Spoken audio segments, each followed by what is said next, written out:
Hey, all you American fans, welcome back to Miku's Crackhouse. This is episode 112. I'm your host, as always, Sam Kingma. And joining me is my best friend and co-host, Myles J. Myles, happy Memorial Day, man. Happy Memorial Day to you, This is a really important holiday in the States. This is, of course, a day celebrating when President Jeffrey Epstein freed all the children of Los Angeles from socialist Godzilla. And he took them to his private island where they lived happily ever after. Exactly, and nothing bad ever happened ever again. To any of them, yeah. Him and the Bryan Singer Ranch, man. They're just and Neverland, Michael Jackson's Neverland. It's all about just making sure the kids are happy and safe with no expectations or returns for the adults. And my collar is fucked up, by the way. My collar is he's wearing my designer shirt.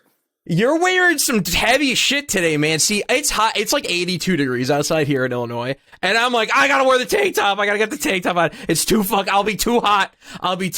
Because my room is 15 degrees hotter than every other room in the house. That's my room too, and it's because I literally I live in Lane's. The computer. It's because I live in Lane Irakawa's room. Like, I'm just surrounded by by all these like machines, and there's like floating holograms around me, and so like my room is just boiling hot. I actually love it's so hot. It's like you're at an airport and you just see like you see Gaussian blur in real life. Yeah, I was about to say it's the Tears of the Kingdom desert. When you go to the desert and it's just, or like the Super Mario Sunshine, like the heat effect that you get in certain areas where it's all wavy. On the airstrip and stuff. Yeah, the airstrip is really memorable. That's what your fucking room looks like. Yeah, no, there's just a constant wavy effect in my room at all times. It's so horrible. It's so horrible. So I got the AC blasted right now. I'm sure I'll get chewed out for that in a matter of hours. But I don't care. It's worth the extra $4 to the electric bill. But anyways, that's enough about that. Myles, how you doing, bro? You know, I'm doing really well. I guess up front, just for straight up clarity and transparency's sake, neither of us did anything. So we're not gonna even try. Okay, so we're not even gonna This is gonna be a nice wing it week. I mean, okay, you're probably gonna guess. Almost every week is a wing it week, Myles. Well, no, basically every week is a wing it week. Sometimes we play a new game. Sometimes we see a film. Sometimes we do an activity or something interesting to talk about. Yeah, it's like, did you know Myles played more Tears of the Kingdom? Oh my god, let's talk about this. Sam, I don't want to talk any more about Tears of the Kingdom than I already have. I want to finish the game. I haven't really played much more of it since we played. I mean, let me say, what I've done is not much more significant than last time. Yeah, it's like you've been doing what you're supposed to do in the game, wandering around and seeing the sights and doing the do. I have a thing planned when I finish the game, because I want to talk about like certain things that I think in particular are very funny as someone who's weirdly intimately aware of the Breath of the Wild map as well as the Breath of the Wild mechanics, and a lot of like the stupid non-things that no one else should miss or notice.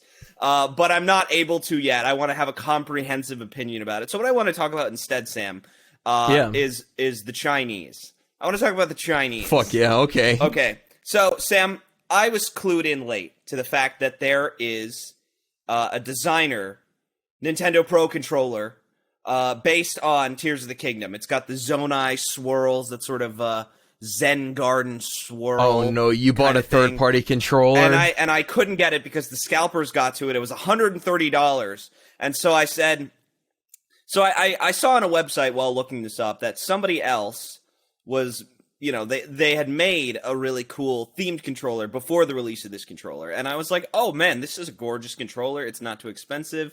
And I want something that matches my gold OLED Nintendo Switch OLED. My fucking eyes! There's glass in my fucking eyes! Anyways, and so I saw this kind of gold Zonai-themed controller. I thought, oh my god, this looks really beautiful. Dude, that D-pad, it does not look it. Dude, I know, it's really compressed. You see it in comparison, and you're like, it looks mostly the same. Looks but mostly it's the not, same. dude. I got that discerning fucking eye. You can tell. I can tell immediately that D-pad is not it, Luigi. Oh, there's multiple things that are not it. So first of all, let's talk about this. The share button, square, circular. What is that? Did they think I wasn't gonna notice? Did they just fucking did the little sweatshop people think I wasn't gonna notice their stubby little child labor fingers on Epstein? I'm sorry. I mean, in some nondescript location, thought I wasn't gonna notice. So that's a big one. Second of all, and this one in particular, this is the egregious one, and the one I really want to focus on. Obviously, we pointed out the D-pad. I'm not gonna bring that up. It's the fucking triggers. Oh, yeah. Oh, those triggers are bad, dude. Those triggers they're so close together. Oh, and they're right on top of each other, too. They're right on top of each other. There is no delineation between which trigger your fingers are on at all time. And by the way, and just look at the thinness in comparison to the fucking... They're so horrible, dude. Yeah. It's like the Z button. It really is. No, and so this one, there's this like convex curve. You can just caress it. It's like an ocean wave. When it slips in real good. This is just like flat. It's flat as a fucking board. Yes, there's a little curve, but it's not enough. It truly is not enough to make the feeling of fucking knocking the bow. When you're in the Gliok fight, you gotta knock the bow against Gliok. Which, by the way, that Gliok is like my favorite boss in that franchise. It's not a high bar. There's not a ton of like really like stellar Zelda bosses, but like he's number one. That one's king, dude. That one is king. I haven't fought any of the like, or I haven't fought all of the other like temple bosses. Yeah, I found one in the sky. I found a Gliok just chilling in the air. Oh, there's a couple of just emitter Glioks where they expect you to just like fight him on a platform or like something. I'm like, this is insane. What do they expect me to make a hot air balloon? Yeah, and you're gonna fight him on the hot air balloon. Like it's fucking dope. You got to take your pot shots. I mean, you got the objective is you have to knock him out of the sky. Yeah, you knock him out of the sky, and then he takes damage when he falls. It's so fucking sick. But yeah, so I've been playing so much Tears of the Kingdom. We've talked enough about it. I want to give a nice comprehensive discussion of it when I get a chance. But the one thing I do want to say, Sam, is have you ever had a moment in your life where you're like, oh, this meme is me? I am he just like me for real. Yeah, like you're pressed up against the time. TV. Yeah. So what was the last meme where you were like, oh man, that's me. That's me, dude. Oh shit, dude. Because if you don't have an answer, I have one. I mean, recently I've become a fan of completely degenerate One Piece memes. And now I've gone from new fan to fully indoctrinated into the culture, and I gotta wait 7 days for 20 fucking pages of content now. So I have to occupy myself with just the wretched memes. Truly, like, the most wretched of memes that are so good. And I relate to them on, like, a deep, guttural level. Like, I have not laughed this hard. I have not laughed harder than Zoro getting interviewed by fucking Nardwuar about what happened on Thriller Bark. It is, like, truly, like, it was a life-transforming meme. For me to see that, unless you're a circle jerk Reddit, yeah, the memes are usually. I think that the thing is that because the memes on like shitpost Crusaders or like whatever the equivalent of for One Piece is, because that definitely exists. Oh yes, where it's like we all have the exact same excessively deep reference pool, so we can like go in ham on the memes. Yeah, but like here's what you need to understand though about like my particular situation right now is that like let's use JoJo because we're both pretty experienced with JoJo as I feel like a lot of the audiences. So like we know all the again we know all the context, we know all the lore we can pull from, and we know all the big common jokes. I don't need to list them off for you, but we know all the big common ones, so they're kind of trite for us. I didn't experience any of this shit on my way to catching up. So I don't know what's trite and what's not. So it's just all hitting me at once. It's just all getting blasted at me. And it's just unbelievable. It's just unbelievable. It's so good. It's like it was like a floodgate. That's the thing, and this is such a JoJo specific thing. Like, the anime only memes are always worse than the manga memes. The people who read the manga just make better memes, and it's got nothing to do with like, oh, you know, they read. Where do you work out? At the library. Like, it's not that. It's just the fact that they have more chances to be a disruptor, to be an innovator in the field of shit stale anime memes. Like, so you see like 17 memes about like a line that Jolene says in the Netflix batch, part 3 of the Netflix batch, right? And it's like, that has the chance to get run into the ground. 3 or 4 years before the airing of Stone Ocean, there was a meme that was just a picture of a snail, like a real life snail, right? And it said, "In several years, I will take over. You will not know what this means until it's too late." And it's like, that was great, where it's like, okay, an anime only person is going to be just confused. What's with the snails? Whereas like all us Stone Ocean readers. Yeah. We're just like, dude, he's so right, dude. Everyone's going to go mad about the snails. There was a great one that's like so specific to part 8, which was like a news clipping about someone like reverse engineering a new strain of weed that he thought was gonna like extend life, and it was just a picture of Josuke from part 8, Josefumi Kujo from part 8, where it's just like, because he like helped grow this Rokakaka plant, like and it was just this completely like. It got a ton of upvotes, but only from, like, people who could understand the meme, because it was just the article and then his stupid face. And there was just nothing, like, if you don't know, you don't know, and you will never know. You're just locked out. And so I like a good meme like that, where you're like, well, it's the call out meme, where it's like, it's shouting out. It's like a secret brainwave sent out to all the sleeper agents to activate. Yeah. You know what I mean? Yeah. But yeah, I had a moment where I really said, this meme is me, and it's not even a meme that's real. It's a meme I conceived of in my brain.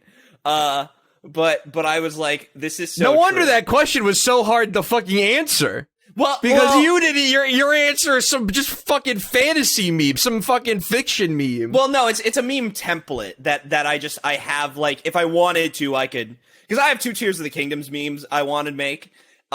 And one is from the SpongeBob movie at the end, when they're on the table and they're like, we did pretty good for a couple of goofs, didn't we? Right? Like, they're like drying up. I was just thinking, when Tears of the Kingdom wins Game of the Year, we did pretty good for some glorified DLC, didn't we? I was just like, I would love to see that, but I'm too lazy to make it. But the other one that I wanted to make that was so very specifically me was the Spider-Man meme, when it was Anton Ego eating the Ratatouille at the end of the movie, and it's Spider-Man 2 in his spoon, right?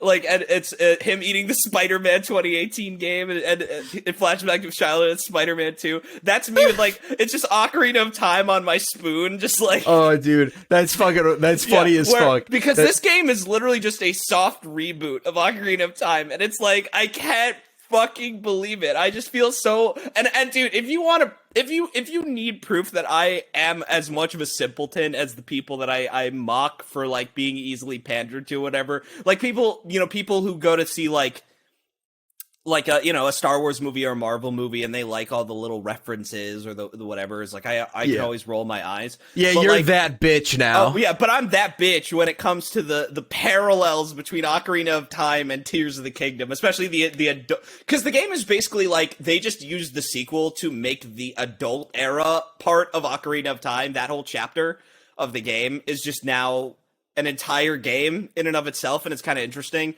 But like, there's a part where Ganondorf kneels in front of someone, and I'm like, oh, that's me. That's me. There I am. You're fucking like Leo DiCaprio. Yeah, like, yeah. I'm like, I know what that's about. He's kneeling in front of the king, just like an Ocarina of Time. I get it. It's not nearly as well shot. It's not, the context isn't the same, but I know what they're doing. I recognize it. I understand I understand this version and of Ganondorf. And then, like, you have like one angry gamer, like one of those like conservative outlets, be like, I can't believe Nintendo's referencing fucking like Colin Kaepernick fucking taking a knee. Could you like imagine that? This would be so funny. I think about this constantly about just how like dire like just the world is when it comes to like discourse, because I'll be seeing, I'll just be seeing something. I'll just be at the movie theater, right? I'll just be enjoying, well, I wouldn't be enjoying the movie theater, but I'll just be seeing, like a movie. I'm on my couch with my mom and dad watching something, right? And I'll just like be watching a movie, and in the back of my mind I'm like,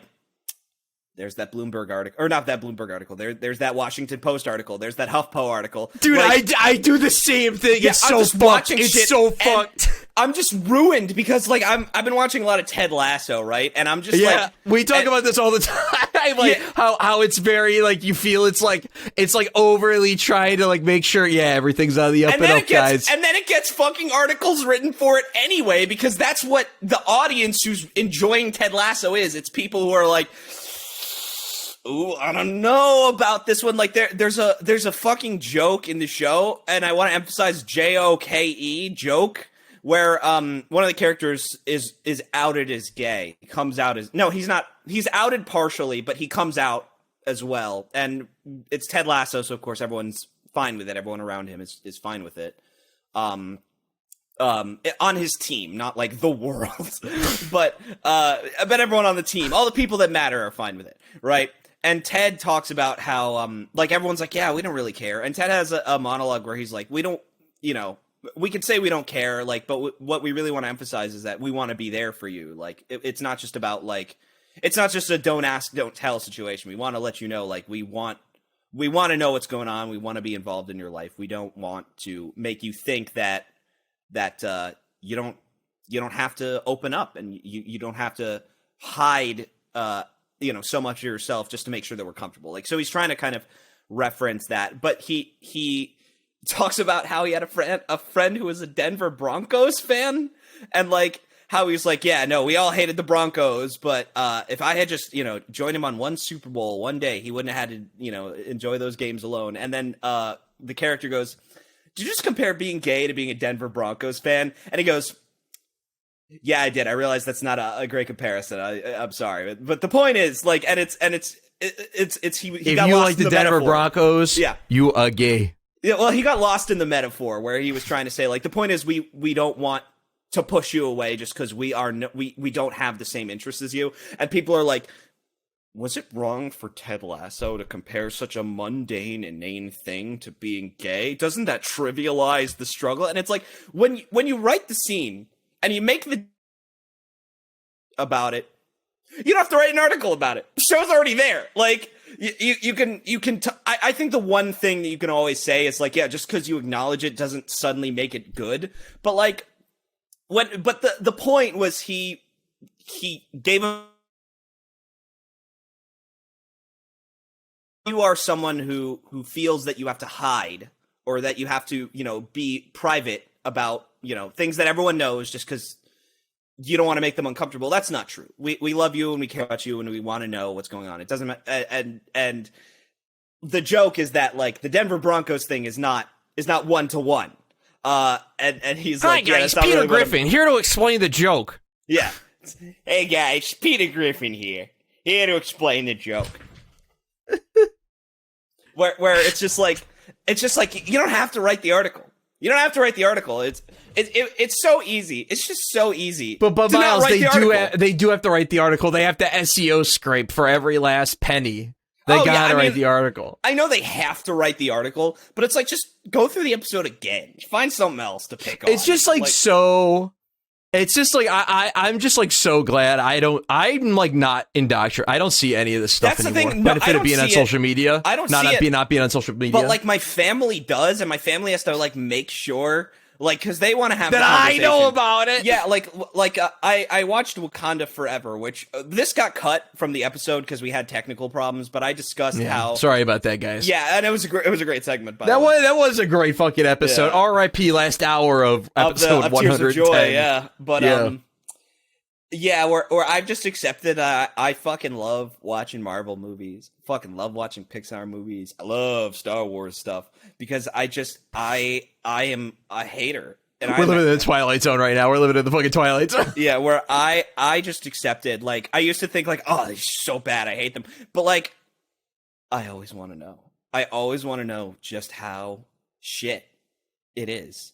And not just do I want to know, I want to feed off the anger. And I want to feed off the incompetence. I think The Last Jedi was a gateway drug where, like, for like a year, I was just so endlessly fascinated by everything. It was wrong. one heroin needle stabs worth. It was one, just the fucking fattest bong rip, that movie, where after that, I was like, I know gateway drugs aren't real, by the way. Don't write the article, Huffington Post. Don't write the article. It's a joke. Man, I can't believe Miku's Crackhouse is spreading misinformation about drug use. Yeah, lots of people use medical marijuana in order to deal with their pain. How could you do this to the cancer patients?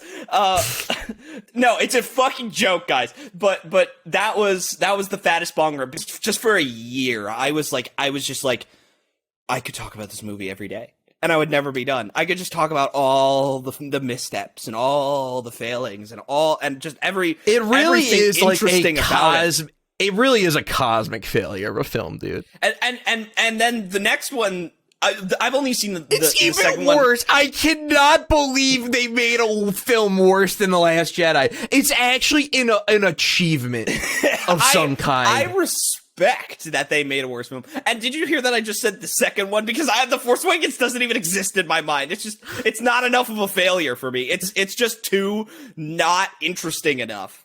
It's been erased. It doesn't matter. The Force Awakens' whole gimmick rests on the idea that the later movies were going to be actually good, interesting, original films. And now there's no reason. There's no reason to experience it. Yeah, and now it's just episode 4 but worse.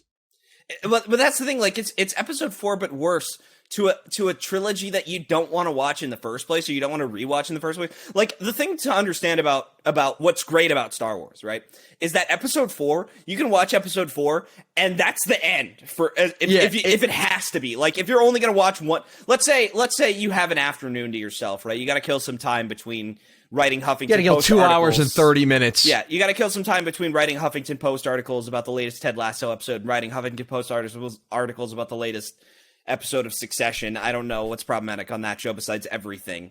But and I guess I could talk a little bit about Succession. And you watching it? I am. What do you think? Dude, I gotta be honest, it's not for me, and I'm gonna keep watching it. Not liking it? I'm gonna keep watching it because it's good TV, and I'd like to be able to kind of talk about it. But like, I'm just not interested in like I just don't think I need to watch another show about a dysfunctional millionaire family who is ruined by an abusive parent and who can't escape their grasp. It's like, it's BoJack Horseman, it's Arrested Development,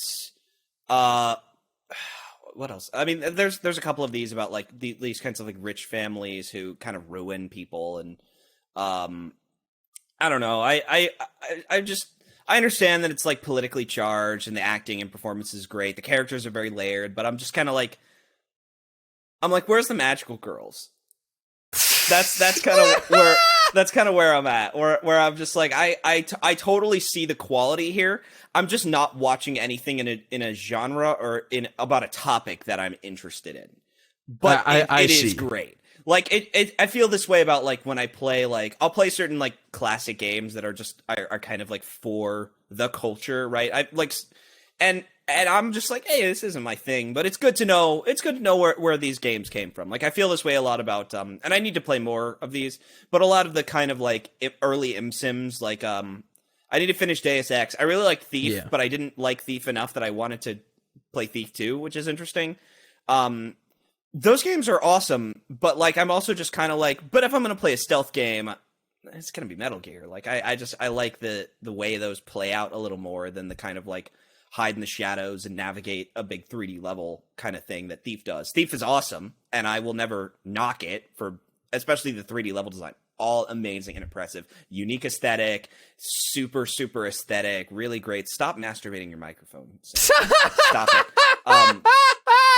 But I'm sitting there and I'm just oh man, I was like, I wonder if he's gonna notice at all. I'm sitting there and I'm like, man, I miss Mario 64. I miss the castle. Like, I'm just that much of a fucking soy boy simpleton. But yeah, like, you gotta watch Star Wars for 2 hours, right? You could watch Episode 4, A New Hope, and just be like, that was great, I'm done, and forever. Be happy, and be satisfied. Yeah, and Empire, a little less with Empire, you kind of want to follow it up. Totally. That's the whole point of the movie. Incredible. Like, where you just, like, you finish, I mean, it's similar to Two Towers, right? You finish that movie, and you want to see what's next, but you still feel great. You didn't feel like you feel totally satisfied. Yeah. God, bro, Two Towers is fucking awesome, dude. The whole Lord of the Rings trilogy is, it's all phenomenal, all of it. It's great too because, as I said, like, it doesn't feel like there's not the Eat Your Vegetables movie. There's always an Eat Your Vegetables something in everything. Where, like, whether it's a midquel kind of sequel or like a spin-off, some sort of context you need to know. It's like, if you really want to play Nier Automata, people are going to be like, well, you got to play Nier too, and a handful of moments are massively strengthened by having played Nier, but not enough that I think that people need to play Nier to enjoy and to really understand Nier Automata. They're going to miss a couple of, like, cerebral references, and two characters are going to just fall flat. But it's like, otherwise, like, yeah, you can kind of just enjoy that game on your own without really playing Nier, because playing Nier, well, before Nier Replicant, which is actually good, was eating vegetables. Like, that game is not great. It's worth experiencing. It's very interesting. But if you're like me and you kind of don't have a tolerance for, like, okay games at the period of your life that you played Nier in, that was eating vegetables. That was big vegetable eating. Chapter 2 of Death Stranding, vegetable eating.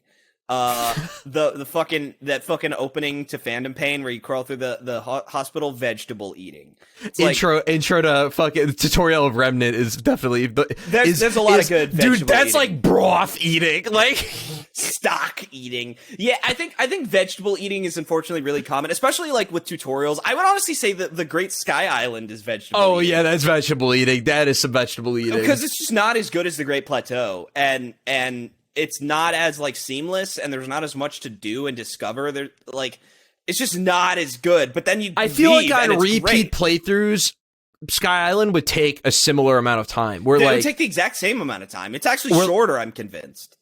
Where, like, with Great Plateau, I feel like on repeat playthroughs of Breath of the Wild, you're flying off that fucker in 20 minutes.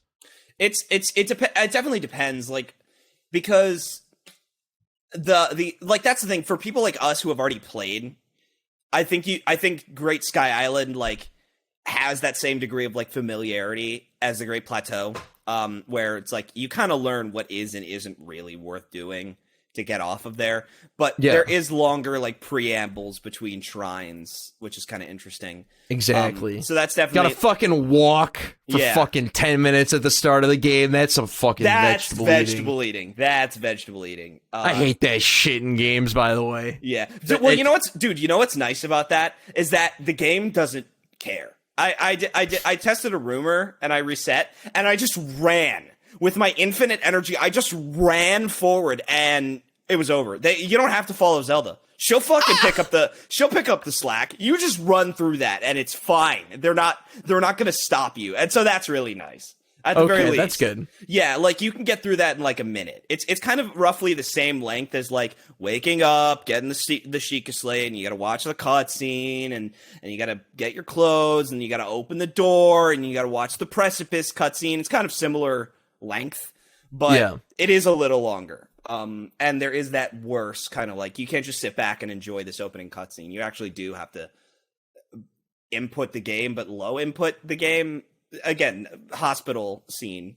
Like a lot of... I got another one. Basically, the first 3.5 hours of every single fucking Pokemon game. Sans, like, Red and Blue. Sans, like, probably, like, Red and Blue or Gold and Silver, maybe. That's kind of why I can't, like, get into... Like, I understand that it's, like, yeah, you have to understand that people might not have played these games yet, but It is just, it's fucking I don't blame you. painful. Dude, Pokemon is such a fucking tragedy for people like you because, dude, Pokemon is so deep and so interesting, and the amount of creativity you have in party creation is more diverse than basically any fucking JRPG out there.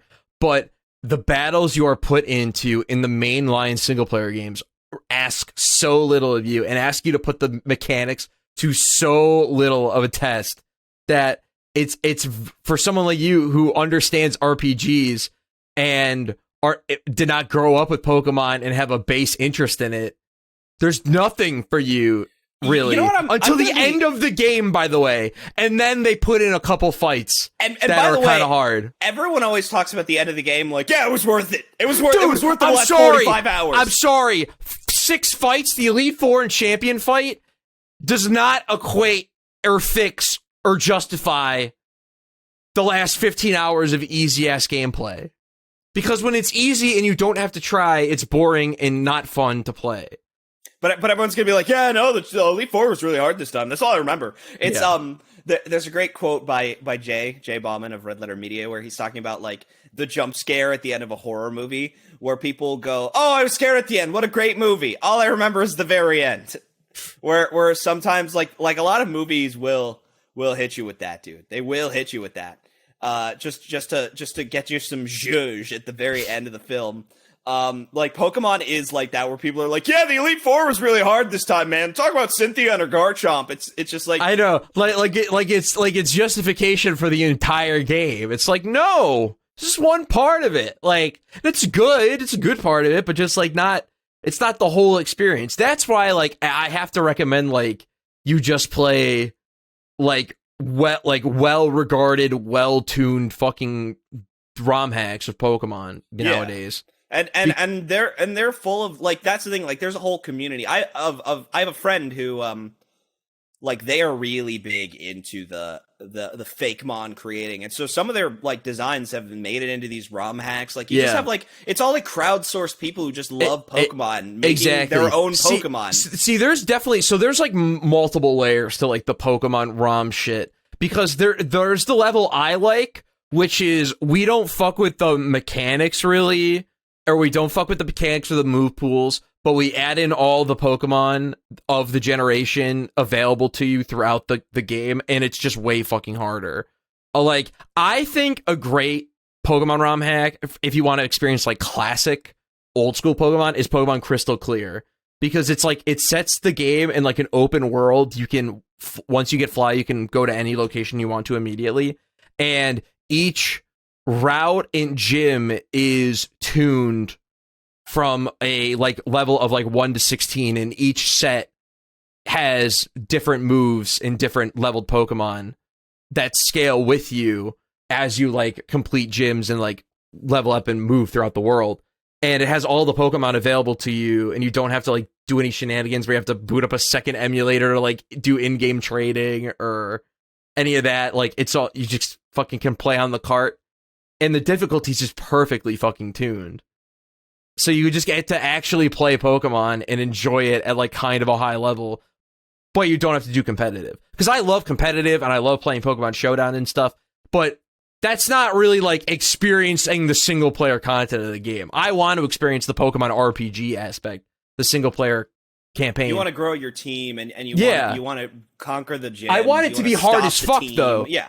Like, that's why I need to try this for myself. I want to play like Emerald Kaizo. I know Emerald Kaizo is well known for like people nuzlocking it, like Pokemon challenges and stuff.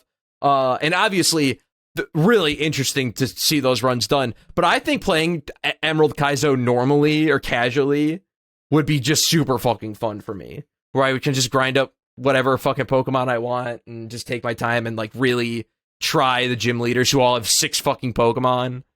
And you need a fucking full team to handle it. Like, that's the shit I'm talking about. And in the mainline games, you can't get that till like the very, very end. And there is something to be said about like incremental difficulty. There's less to be said about incremental difficulty in the 9th entry of a franchise that's 25 years old and annualized. Well, dude, it's so fucking bad. Dude, I feel like the conversations surrounding Scarlet and Violet They actually make me want to grab a shotgun and like blow my fucking head off because of how like just like why are we defending this shit? Like why are we acting like because the game is not kind of linear that it's some radical fucking change to like what's going on here? And like, dude, the fucking Pokemon designs in Gen 9 are so shit, dude. They're so bad. Like, Gen 8, I thought had some stinker designs, but on the whole, it's like fine. But, bro, you can tell what Pokemon from the new gen were made in-house at Game Freak, and which are the starters and the legendaries and a few others, and which ones were just fucking outsourced from whatever random company they got to make this game in like 12 months. It's fucking ridiculous. And it's just, I'm like, I'm so disenfranchised with modern Pokemon. But here's You're so disenfranchised with the franchise. Yeah, I mean, there is one thing that I will say is like great Pokemon content online about the series has kept me engaged and interested, and again, a thriving ROM hacking community making the games more interesting and stuff like Showdown. If I want to play competitively without having to spend fucking 250 hours to make a team, that might not even be sufficient. And it's I've just accepted that I'm a fucking boomer and I only care about gens 1 through 5. And that's the only gens I care about. Anything after that, I just don't really give a fuck about. And I don't give a shit about the new games. I'm done. I'm like done with Pokemon. It does genuinely feel, especially at our age, nice to just accept that you're a fucking boomer. And like, even if you're aware that things weren't like great back in the day, because I always hate when people are like, man, games were just so much better back then. It's like, no, it's just a greater diversity of possible AAA releases could happen back then. But on the whole, games just came out in a worse state, and more trash came out in general. Like, it's just the difference is the pool of possible good game types was bigger. Exactly. Yeah. Like I heard a really flavors too. Yeah, and I heard a really interesting statistic. I was listening to like a podcast a few weeks ago, and something that really stuck with me was that like during the GameCube, PS2, Xbox era, games did not sell nearly as well as they do today.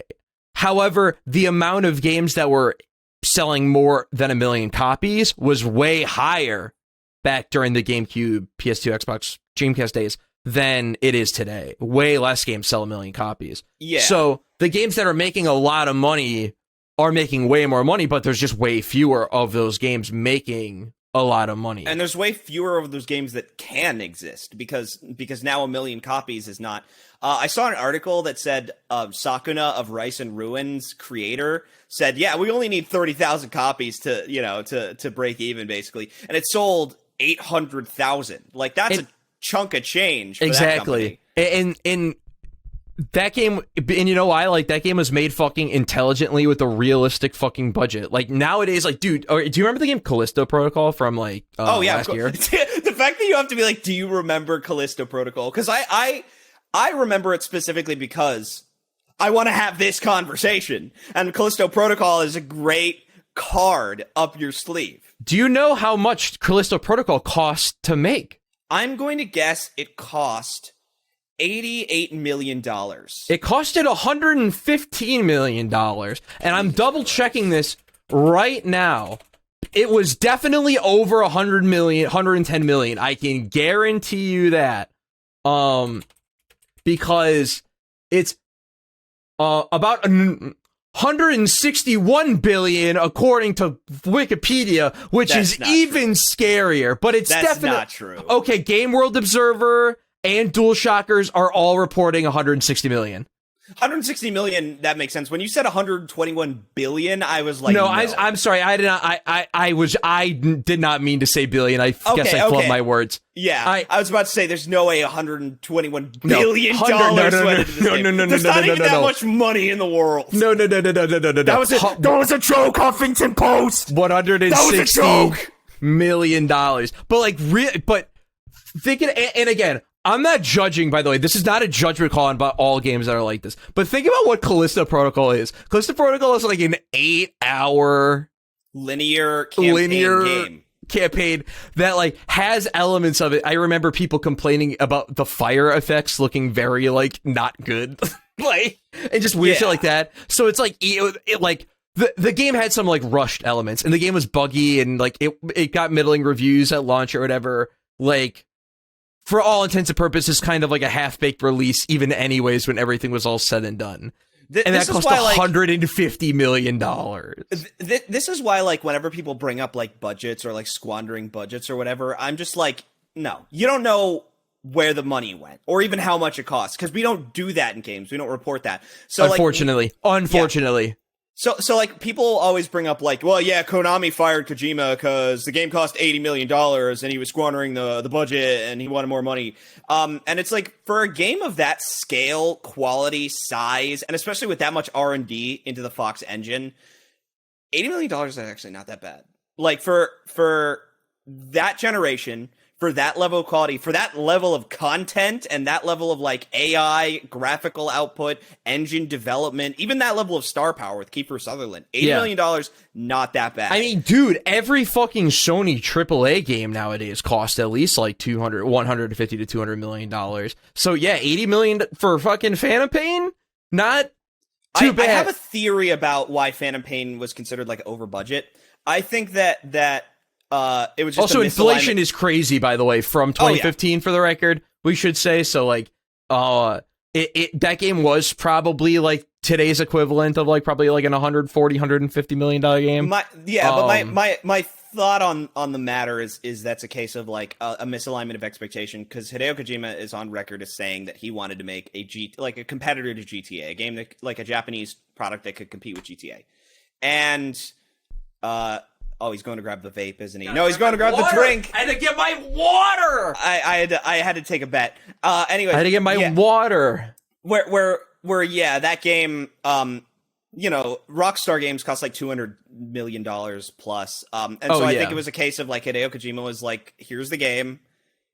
Here's how much it's going to cost. And I have a theory, a personal theory, and I have no proof of it, that in order to get Konami invested in the game, he was going to rely on either overpromise and underdeliver and underpromise and overdeliver, or he was going to rely on some degree of sunken cost, where he said, well, the game's already this far into development. If we have this much more money, we can do this. And so he was going to kind of keep going back and asking for more money. Like, classic producer stuff, right? Classic business production stuff. And he's also on record of saying, like, yeah, I don't care. As long as the game gets made, budget is not an issue to me, right? And that's a very creator and producer mindset, not an executive producer mindset. And so, like, I think that's probably why the game ended up being like more costly than Konami was willing to do, but also like relatively reasonably priced for the game it ended up being, for the size it ended up being, was just a misalignment of expectations. He knew how much a GTA game would cost, and Konami didn't want to put up that money. They might have thought they did when they were under different management, but when whoever this new COO or CEO, whichever he was, guy came in, and they wanted to move towards, Pachinko and other Pachinko and other games. And they do Yu-Gi-Oh and stuff, so it's like they wanted to move towards like mobile games don't they do restrooms too in Japan? Maybe. Yeah, I mean, here's the thing, like, a lot of Japanese companies have their fingers in all sorts of things that are like odd. Konami is more of a digital media company than just like game developer, and I think people don't really think about that. But yeah, they wanted to focus on their revenue sources that had low production costs and high payouts.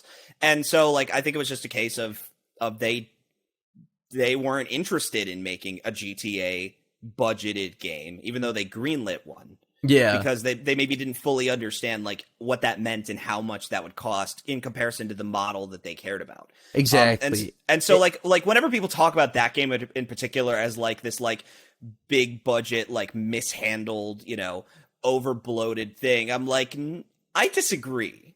I actually, like, looking at the numbers, I disagree. Like, if we want to talk about big budget, over-bloated, mishandled, it's Last of Us Part 2. where the reason that game was big budget, over bloated, and mishandled was because the team kept leaving, and they kept having to rehire and restaff. Yeah, and they rehired and restaffed people who couldn't do the job as well or as fast as the team who did Uncharted 4. Exactly. Or even look at something like Cyberpunk or whatever, and how sort of disastrous that sort of launch was, and despite how much money went into that game's production. And then it's just like, and also a game neither of us are a super big fan of, but a game that should be emulated, in at least when it comes to production, is fucking Control. Because Control cost $25 million. And it's a AAA quality game, as far as I'm concerned. Yeah, I completely agree. It is absolutely a AAA quality game. And it does stuff, too, that not a lot of games do. Like, it has a completely original sound effect library. All original sound effects in Control. And that was done on their hyper-limited budget in the scope of game development. And I give them a lot of credit because the sequel, Control 2, that's in development right now, and I think 505 is publishing with them, $50 million. So they're not even really like they're not even like, all right, we gotta make $125 million game. It's like, no. Let's give a sizable bump for the sequel, and it'll probably be actually noticeable. And it'll probably impress people, be like, oh, wow, this game looks so much better. Because, that shit's happening with Remnant 2 with me. Because I see trailers and stuff for Remnant 2, and I'm really excited to play it at the end of this summer when it comes out.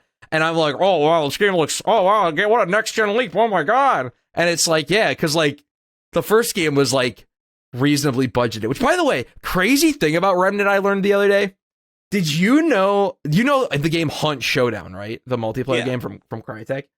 Hunt Showdown, before it became the PvPvE game that it is today, was originally like a PvE type game that had all of Remnant's assets. They decided to reset. They sold all the assets to Gunfire Games, and then they used those assets to create Remnant. Oh wow, okay, that's kind of sick. So it's like, so if you go, and that's a great way to flip. That's a great way to flip. Like if you have a bunch of assets you're gonna toss out, like sell them. To someone. They sold, and it's like, so if you watch like early like Hunt Showdown, like early gameplay, like you see Remnant stuff, and it's like honestly more debt, like because that's a movie industry practice with old props. You just repurpose them. Like more games need to do this. I know FF15 like purchased a lot of like pre-existing assets for like enemies and bosses, and a lot of people. Oh yeah, sure. And that's all happening still right now. Like the Unreal Engine store is a huge storefront with this stuff. Like, and if you ask me, I think we should embrace it and be okay with it. Totally. I know. I gotta be honest. I'm really all about the like anything to help sort of speed up development or make sort of bigger scope or bigger idea games possible for smaller groups or individual developers is fucking great by me. Whether or not AI is needed, which I mean, for the record, AI has been used in video games to create huge video game worlds for decades and to amazing big effect in games like Daggerfall. The entire game is basically AI, and it's one of the best experiences ever. Yeah, so, that's the thing about like the AI boogeyman that everyone's really about, is like people's idea of AI is that it's like suddenly it's really smart and it's going to replace us all, when it's just a companion and a tool. Like the people who are getting replaced, frankly, are writers, because the industries that use writers already kind of don't care about that. Yeah, like, and it's I don't know how else to say it. Like with this writer's strike and all that, I'm kind of like, and this is not what I want, but I'm kind of like, who's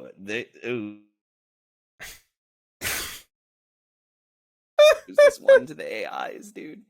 Because guess what? Hollywood's already there, man. They're already hiring rent-a directors and rent-a writers who will just do what you ask them to do. It's like, and they're already underpaying them for those scripts. When you sell a script, you are literally selling like a $10 painting to be turned into a $50,000 painting. Like it would be like if Van Gogh sold you a painting on the street, and then you traveled through time to when Van Gogh was famous and popular, and you sold his painting. Dude, that analogy is like insane. That's so funny. It's oh dude, it's so fucked. It's so fucking crazy. But like again, I just want like and it's so funny too because like I've seen a lot of like AI voice stuff recently. Or just people using like AI voice memes, and then you go to the comments and they're all like, yeah, this is what AI was meant to be used for, whatever, and it's all good and funny. But then you go online or whatever, see an AI image and everyone's freaking the fuck out about it, and it's like, well, we talked about how fucking, artists are pussies before. It's that fucking meme of the woman at the office, and it's AI voice memes, and it's like, oh, hello, handsome, and then it's AI artist, and it's like, yo, human resources. Yeah, like, we've talked a lot about how, and I'm gonna apologize. I'm gonna apologize to Yoink yet again. Get fucked. We love Yoink. In this, yeah, we love Yoink, but get fucked because I'm gonna dunk on Twitter artists. I'm about to ruin your whole career. And you know what? If she's not embracing it by now, which she is, if she's not embracing the fact that like I will just on the drop of a hat just start insulting Twitter artists, I don't know what to tell you.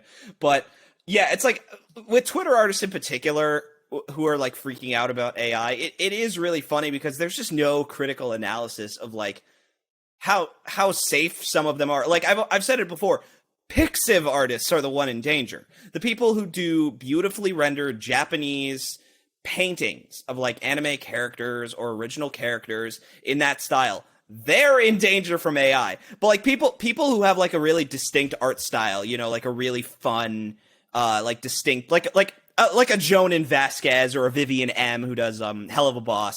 Like, yeah. Vivian M's art is not getting AI'd. Like you're not gonna get like a really great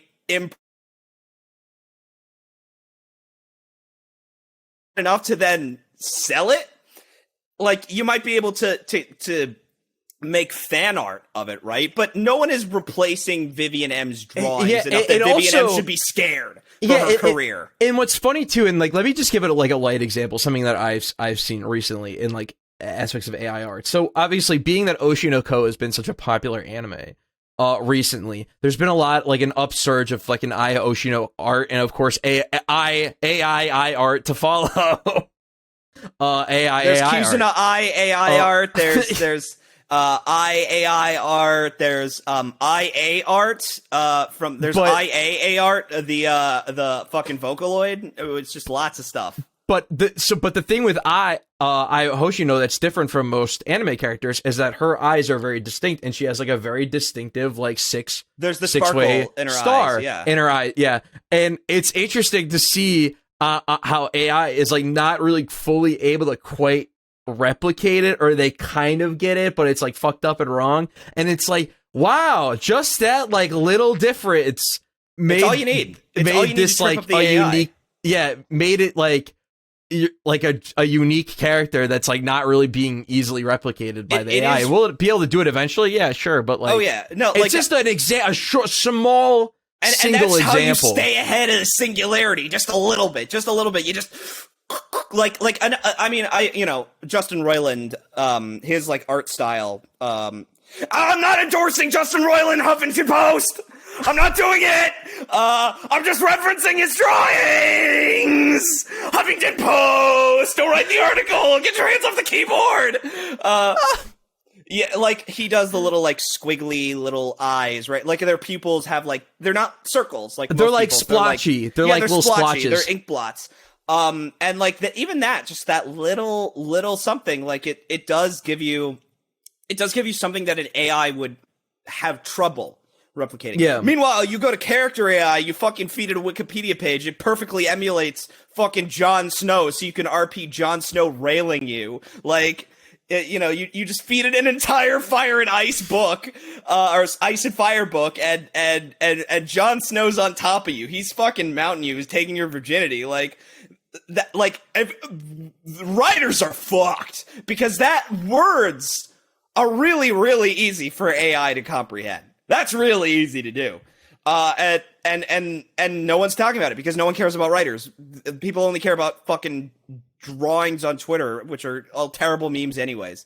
There was a picture that was going around where someone, it was like the two buttons kind of thing or whatever, but yeah, drawn by an artist, where it was like, hard work and dedication or not safe for work, and it's like people slamming on the not safe for work button, like the implication being, oh, not safe for work people are selling out, right? Where it's like, if you're a not safe for work artist, first of all, you're never advancing in the world, unless you find a team like the Skullgirls team who are horny and they love the fact that you're making porn of their characters, and they're just going to be like, hey, your porn's good enough, why don't you just make the characters? Like, you're not advancing in the world because you don't have any samples that you could show anyone. You can't tell your friends or your family unless they're degenerates too, which if your family's degenerate too and you're showing them the porn that you made, I don't know what to say to that. That is very, very supportive and probably very granola of them.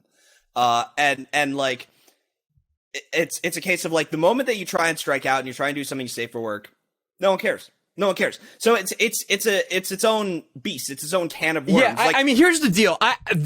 I'll defend not safe for work as like a drawing not safe for work as a side hustle, as like, because you can't, if you are a good artist and can do it. I don't think it's horrible to sort of have an alt or shadow or secondary account, like, where you try to do and hawk your wares off, because I agree with everything you're saying. I don't think being an exclusive not safe for work artist is a good idea unless you have a decent clientele base that consistently wants to purchase stuff from you. Yeah, and especially like, because it's porn, unless your prices are decent for what like these particular horny people are willing to spend. But I was gonna say that you could do the same exact thing on that with that image with like hard work and dedication to build your fan base or memes, because a lot of people will just, you know, you have like Kyle, I don't know how to pronounce the Twitter handle. They're the guy who does like really beautifully rendered anime pictures, but it's all like these really dark jokes or memes. Like it's the famous Komi-san bathroom picture, or like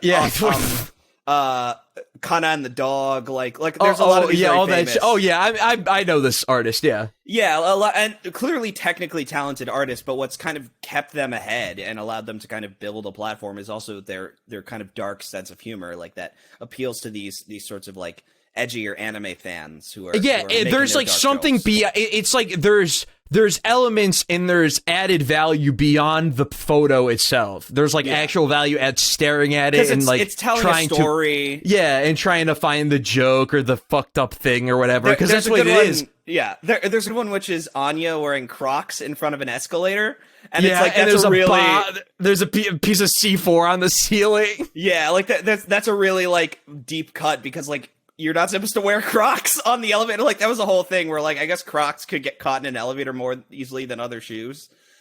Just the smallest, like, stupidest little added, you know, joke to make the image shareable and kind of funny. Like, and that's a lot of the Zelda fandom is all about this. Like, Tears of the Kingdom has a lot of like great, gorgeous, like fucking biblical ass art, especially with the Link design that's very Hellenistic. But then there's also a lot of art that's like Link, you know, creating like a stupid Gundam or whatever. And also, not to mention, just like art that's just like a silly little joke or comic that was doodled out in like 5-10 minutes that like is funny and connects with people is gonna go way further on a platform like Twitter than just insert art piece here. Yeah, especially because it's like, again, that can be shared, you know, to Discord servers. If you put your watermark in there, like, that's easy enough. Where it's like a really gorgeous piece of work, right, might not get shared as casually because it demands attention. No one's dropping Monets in your Discord server. You know, it's like, no one's dropping Monets, even though Monets are gorgeous. I appreciate a really great like Zelda fan art, but a lot of Zelda, you know, because a lot of Zelda fan art is very classical and beautifully rendered. But like for the more recent games, there's also a lot of funny ones. That's just because that's just like culture now. Yeah. And you know what? Power to that person. They're building their brand. They're building their power to the players. Power to the players. I have absolutely no problem with people kind of hustling like that. But my issue is always just like, all these fucking Twitter artists are like, they're trying to victimize themselves and they're trying to cannibalize themselves. Like, people will just be like, it's what I said about Lightlark. People are just mad that someone had a strategy that wasn't just the conventional way of getting popular. And especially their idea of it's not quality. It's not the level of quality that I think should be allowed. Therefore, I'm going to deny its existence. Whereas like Like, it's like, okay, someone who just makes stupid little crappy memes, right? You know, and they make a Patreon for their dumb comics or whatever, like their dumb low effort comics. It's like, I'm sorry, but they have found a great business model. They found a great business model. Can you just be happy for them? I'm really like, I'm a pretentious fuck. I only want to work very, very hard, and I only want to create really fucking detailed and really like fucking labored over stories. And I have accepted those probably aren't going to go as far as maybe the quality level like would make one who is reading it believe it should go, right? Like, Berserk is beloved because it's emotional and it's thoughtful and it's got heart and philosophy and life lessons. But people open the fucking manga because the art is hardcore and Guts is badass. Like, that's what gets them. You have to get them in the door before you show them the zhuzh. Exactly. Like, you need to just, like...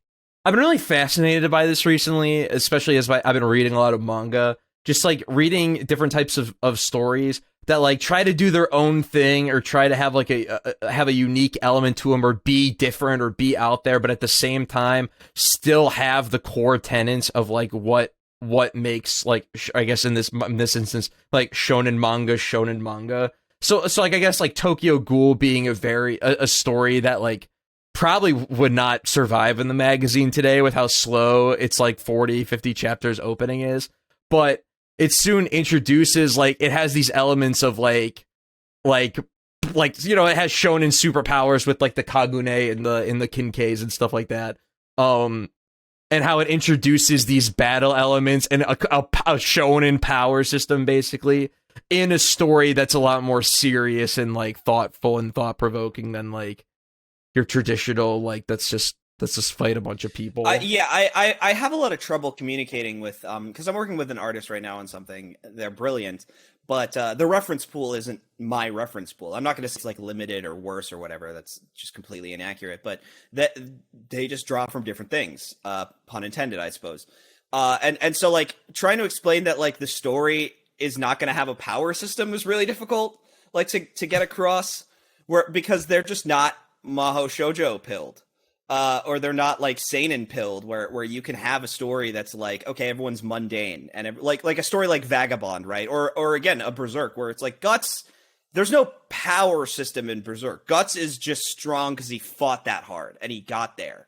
And those are the protagonists that I like, is like the exceptional protagonist who got there, right? And that's why we're following them, because they put. I gotta be honest. I feel like that is, like, the big thing right now. I feel like a lot of current protagonists in at least, like, shonen action manga that I read are, like, the best, or they start at the fucking top. And that's the thing. Like I like, and it might just because I'm imbibed by, like, American coming of age stories as well. You know, for as much as I dunk on, you know, Avatar or whatever, like, I totally grew up on that, and you do see that learning process. That was a really big thing in, you know, 70s, 80s, 90s, 2000s media, where it's a character has to learn the hard way. The Sorcerer's Apprentice, it's Star Wars, you know, characters who have to be trained up and go through experiences and grow, and that was a Dragon Ball. Fucking the original Dragon Ball is all that.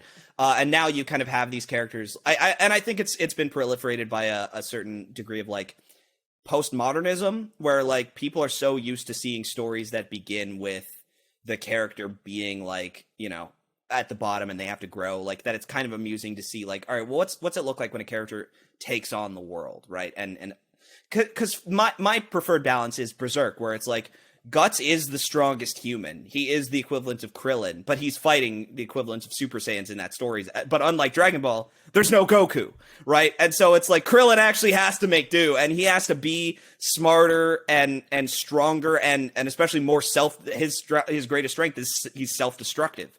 He will win the fight no matter what it does to his body. And that's compelling to me, where I like that he is the strongest human, but he's dealing with something that strength alone is it's just not going to work against, because he's fighting actual literal demons. Yeah. And and he's so cursed that they want to drag him to hell. Like those stakes are great. Those stakes are awesome, and it's different in comparison to a Mob Psycho 100 or a One Punch Man, where that's a very philosophical take on like, well, being the strongest kind of sucks. Like that is a very big difference. But like, and so, or like a Chainsaw Man, where like there is something very special about Denji from jump. And even though he's kind of untrained and he doesn't really know what he's doing, he has to train, which is a very short training arc, which is really funny. He has this like latent power that very shonen classic latent power where it's like, okay, he is by the nature of his power, his life, by nature of the story is just dummy good. Like, yeah, it's just a very interesting like difference where you have a character who just is good, or he has the potential to be like super important and interesting. Yeah, but he's like, a fucking moron. As opposed to like Asa and like Yoru in part 2, who will be goated, but is weak AF right now. Like, yeah, and they have to get there. And they have to it's get so there. different. From Denji. And Denji also has to get there, but Denji also doesn't have anything to worry about. Like that, and that's why that story is about like the emotional deterioration of Denji, because that's his weakness. Because Chainsaw Man lives forever. He can't die unless his heart's taken, which is difficult to do. Yeah. I want to. Speaking of, I want to go off on a slight tangent. It's podcast jazz this week, Myles. We can do whatever the fuck we want. Oh, sing it, soul man. Yeah, I want to go off on a slight tangent, Sam. I visited a family friend of mine recently. And this family friend, I've known them for like 12, 13, 14 years, right? It's been a long time. I was in high school. They were in like, I was in like late high school. They were in early high school. Family friend of my younger sister. And so he's the little brother of the family. And so I connected him because he's the boy, right? And I hate women, and I don't respect the male. Yeah, he's the male, and I don't respect women whatsoever, and I believe that they should be subservient. That's a joke, Pose! That's just a joke! I don't actually believe these things! Look at my Planned Parenthood card! It's joke! Do I have to pull out the Planned Parenthood card again? I'll pull it out. I'll pull out the Planned Parenthood card. Oh no! I'll pull out the Planned Parenthood card because I'm such a good fucking person, I'll post! Yeah, so Myles flashes his address at everybody. Yeah, no, it's I only flash the like. No, I know, it's fucking around. I was supposed yeah. But Myles doxes himself by trying to flex his Planned Parenthood card. But so the thing is, like, they were they were on the younger side, right? Yeah. And so they were like 14, right? And they were one of those people who just played whatever games were bought for them. And so we would play video games. They knew I liked them, and so we played the Aragon licensed game. Now, first of all, Sam, do you remember? Ooh, the Aragon video game on 360 PS3?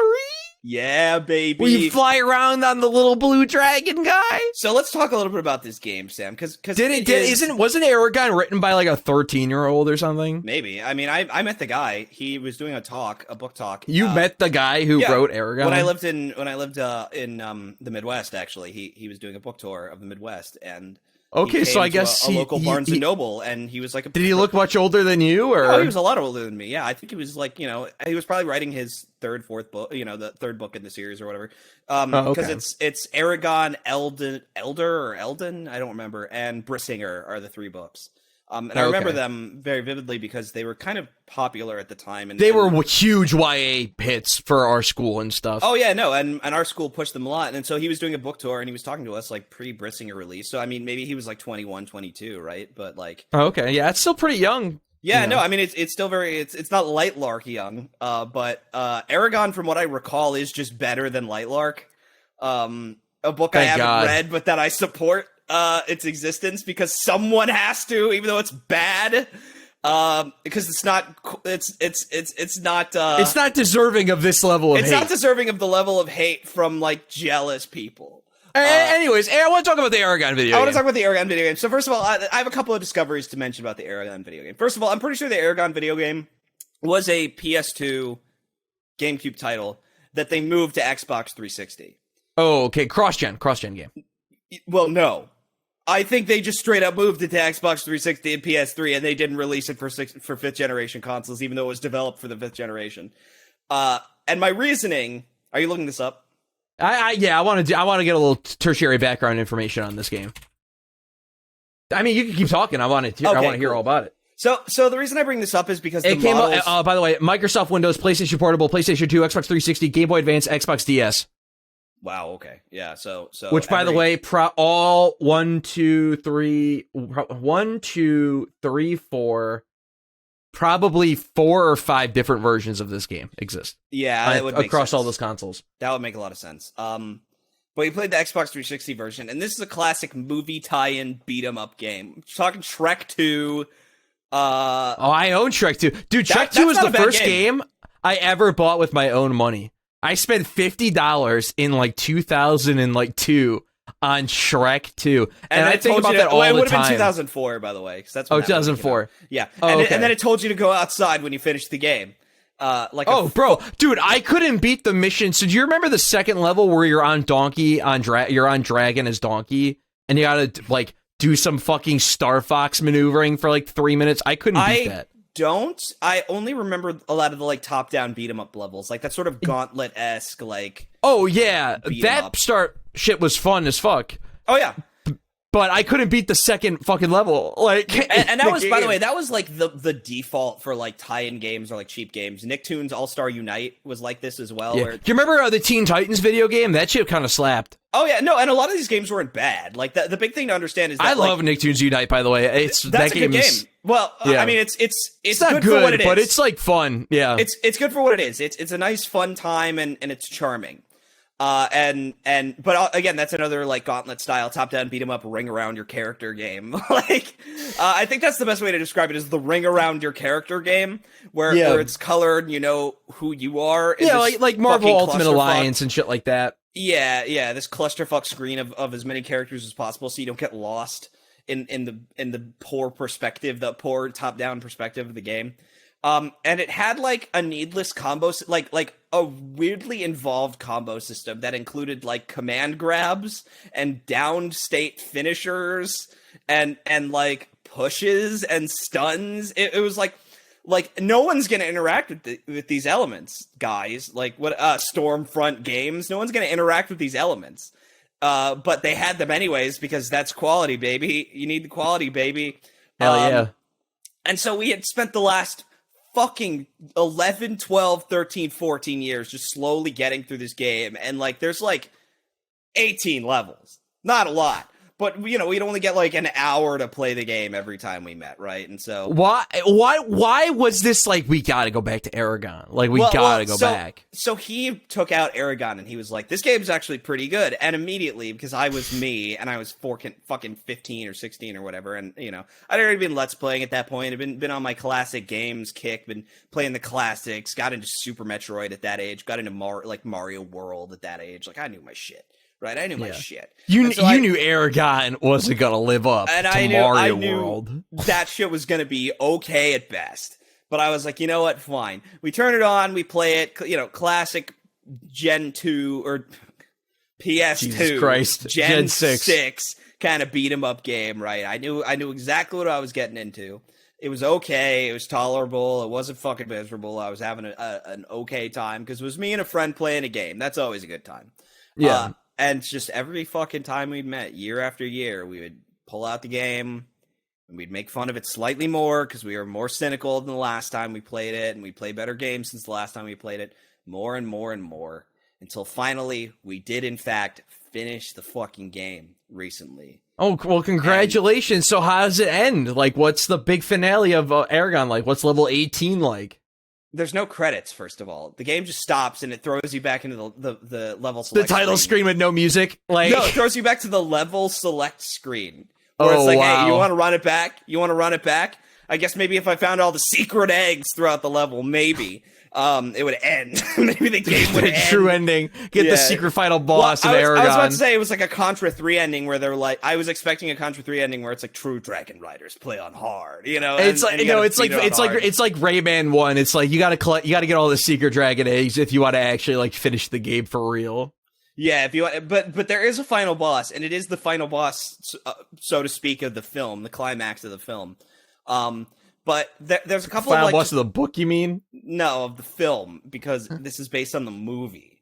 Oh, okay. And so all the based secret on eggs, a book, by the way, based on a book, and so all the secret eggs are really funny because you get them and they unlock bonus content. Games used to do this thing where they just wouldn't waste anything, and so you would just in the game get a model viewer or get a fucking art viewer, and like only Naughty Dog and Capcom is doing this shit anymore, even though it's like instant production value for stuff you've already made. Like, I don't know, everyone should do this. It's just really easy to do, and it gives your game the illusion of scale that it needs.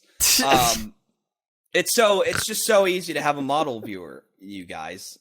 Just do it. It takes more effort to make the bottle caps in Resident Evil. Dude, I've been replaying Guilty Gear Strive recently, and they have this whole mode where you can take the models and like place them on a little diorama and like make little scenes with them. Oh yeah, no, I love those. Mini game. Yeah, I love those modes. There's one in Kingdom Hearts 3 called Data Greetings. That's really fun. You can play around with that. And a lot of people use it to make thumbnails if they're doing like mods or whatever, right? They want to do a it's super cool. Or a thumbnail for their mod. Yeah, it's just instant production value. Photo modes, instant production value. And they're probably not as easy to program in as you would like think they are, right? Yeah. But, you know, because like something like Death Stranding had to have it patched in. Had to have its photo mode like patched in. But like ultimately, it's worth doing because it's totally worth doing because people share the fucking photos on fucking line. Yeah, or like the model viewers worth doing because it's like, okay, if you tie the models to like an in-game point system, it's like people have a reason to play the game on multiple difficulties.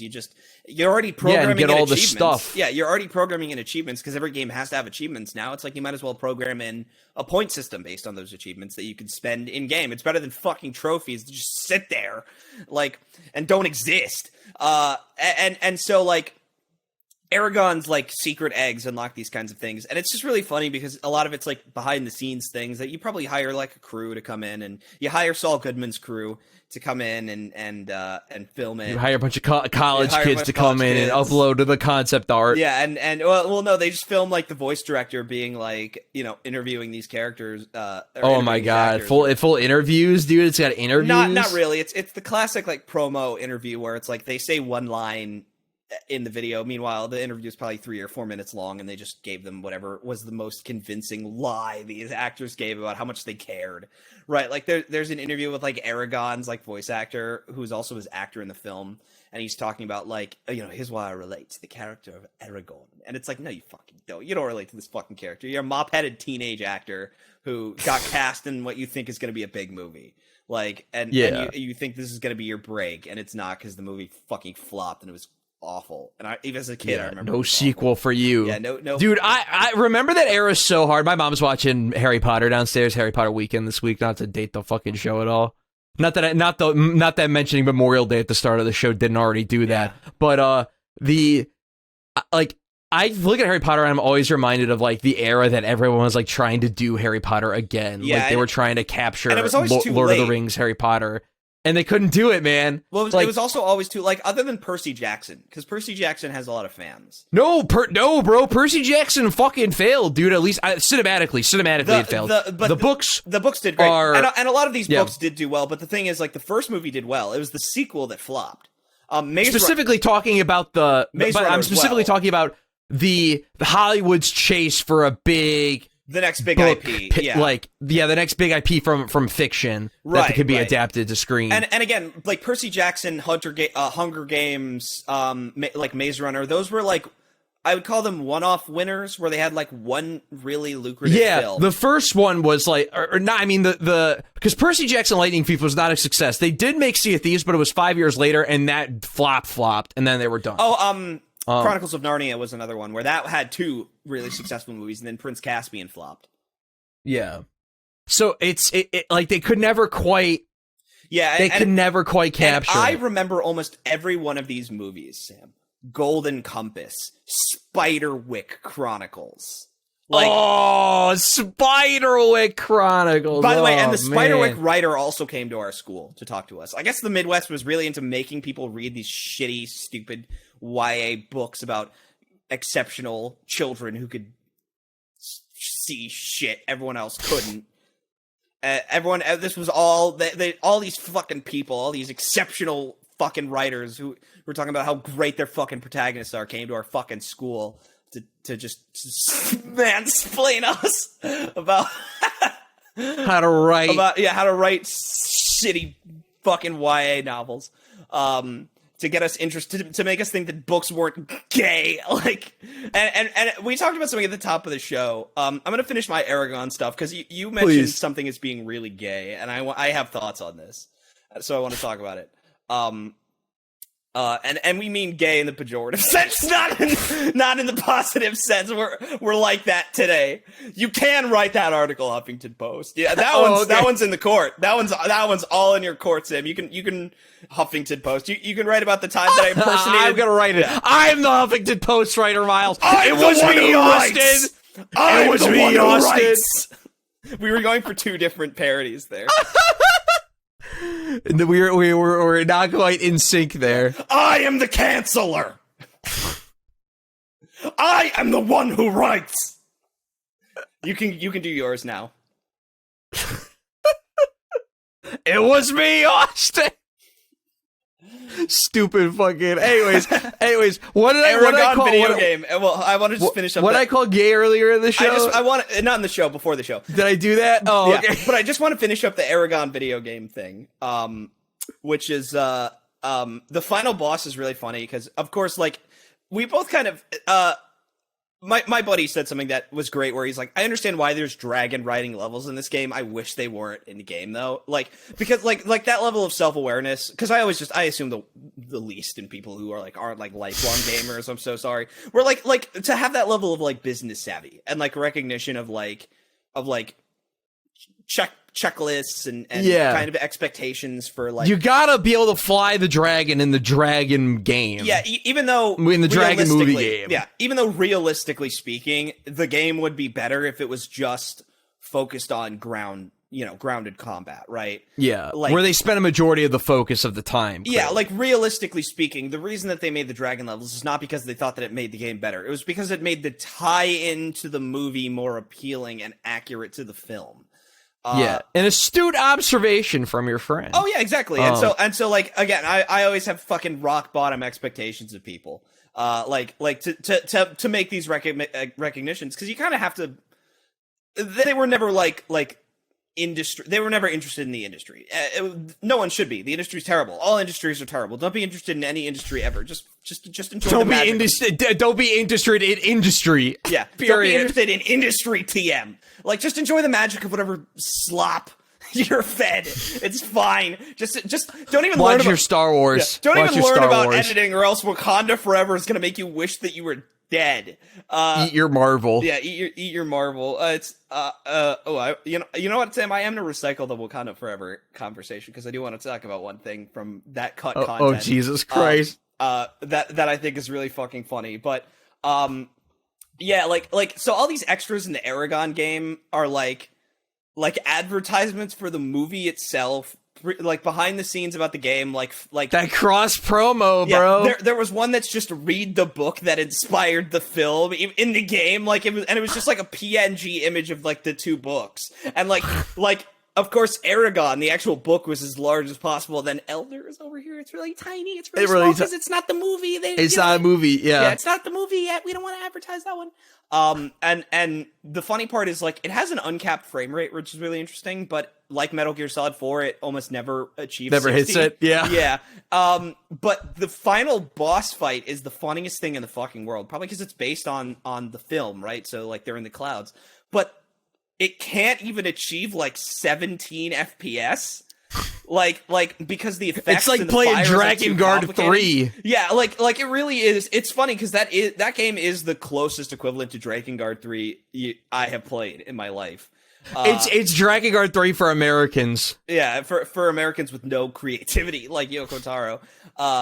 But like, yeah, like it just runs like at complete ass frame rates. Like it's a terrible final boss because the Saphira levels, the dragon's name is Saphira, and Saphira's really funny in that game because she like is like a murderer. Like she just sounds so insane, which is, by the way, an actual element of the dragon from Drakengard, where she just hates humanity and she loves causing carnage. And so a lot of her voice lines are like sadistic. Dude, did the Aragon terrible. author just like rip off Dragon Guard? Like Probably not, no, but like I think it's just the video game thing. Where first of all, it has my favorite fantasy trope, just the one that I love so fucking much, where they just, instead of calling things what they are, they just have names, just the worst name you've ever heard for something. Like, so it can't just be zombie, right? It's got to be Nightwalker, White Walker. Like, and so there's these kind of strong characters that are based on like the Urukai. And by the way, Tolkien gets a pass because he's a linguist, okay? He gets a fucking pass because there was some thought put into this. He didn't just smash syllables together until he got something. Yeah, and so there's the Urgles. And the Urgles are like the big, strong guys. And I truly don't know if they're in the book. They probably are. They're probably in the movie. But they're the big, tough, Urukai-esque enemies. And so one of the lines was like, the stench of burning Urgles fills the air. Like, and Saphira's just saying this as she's burning them alive.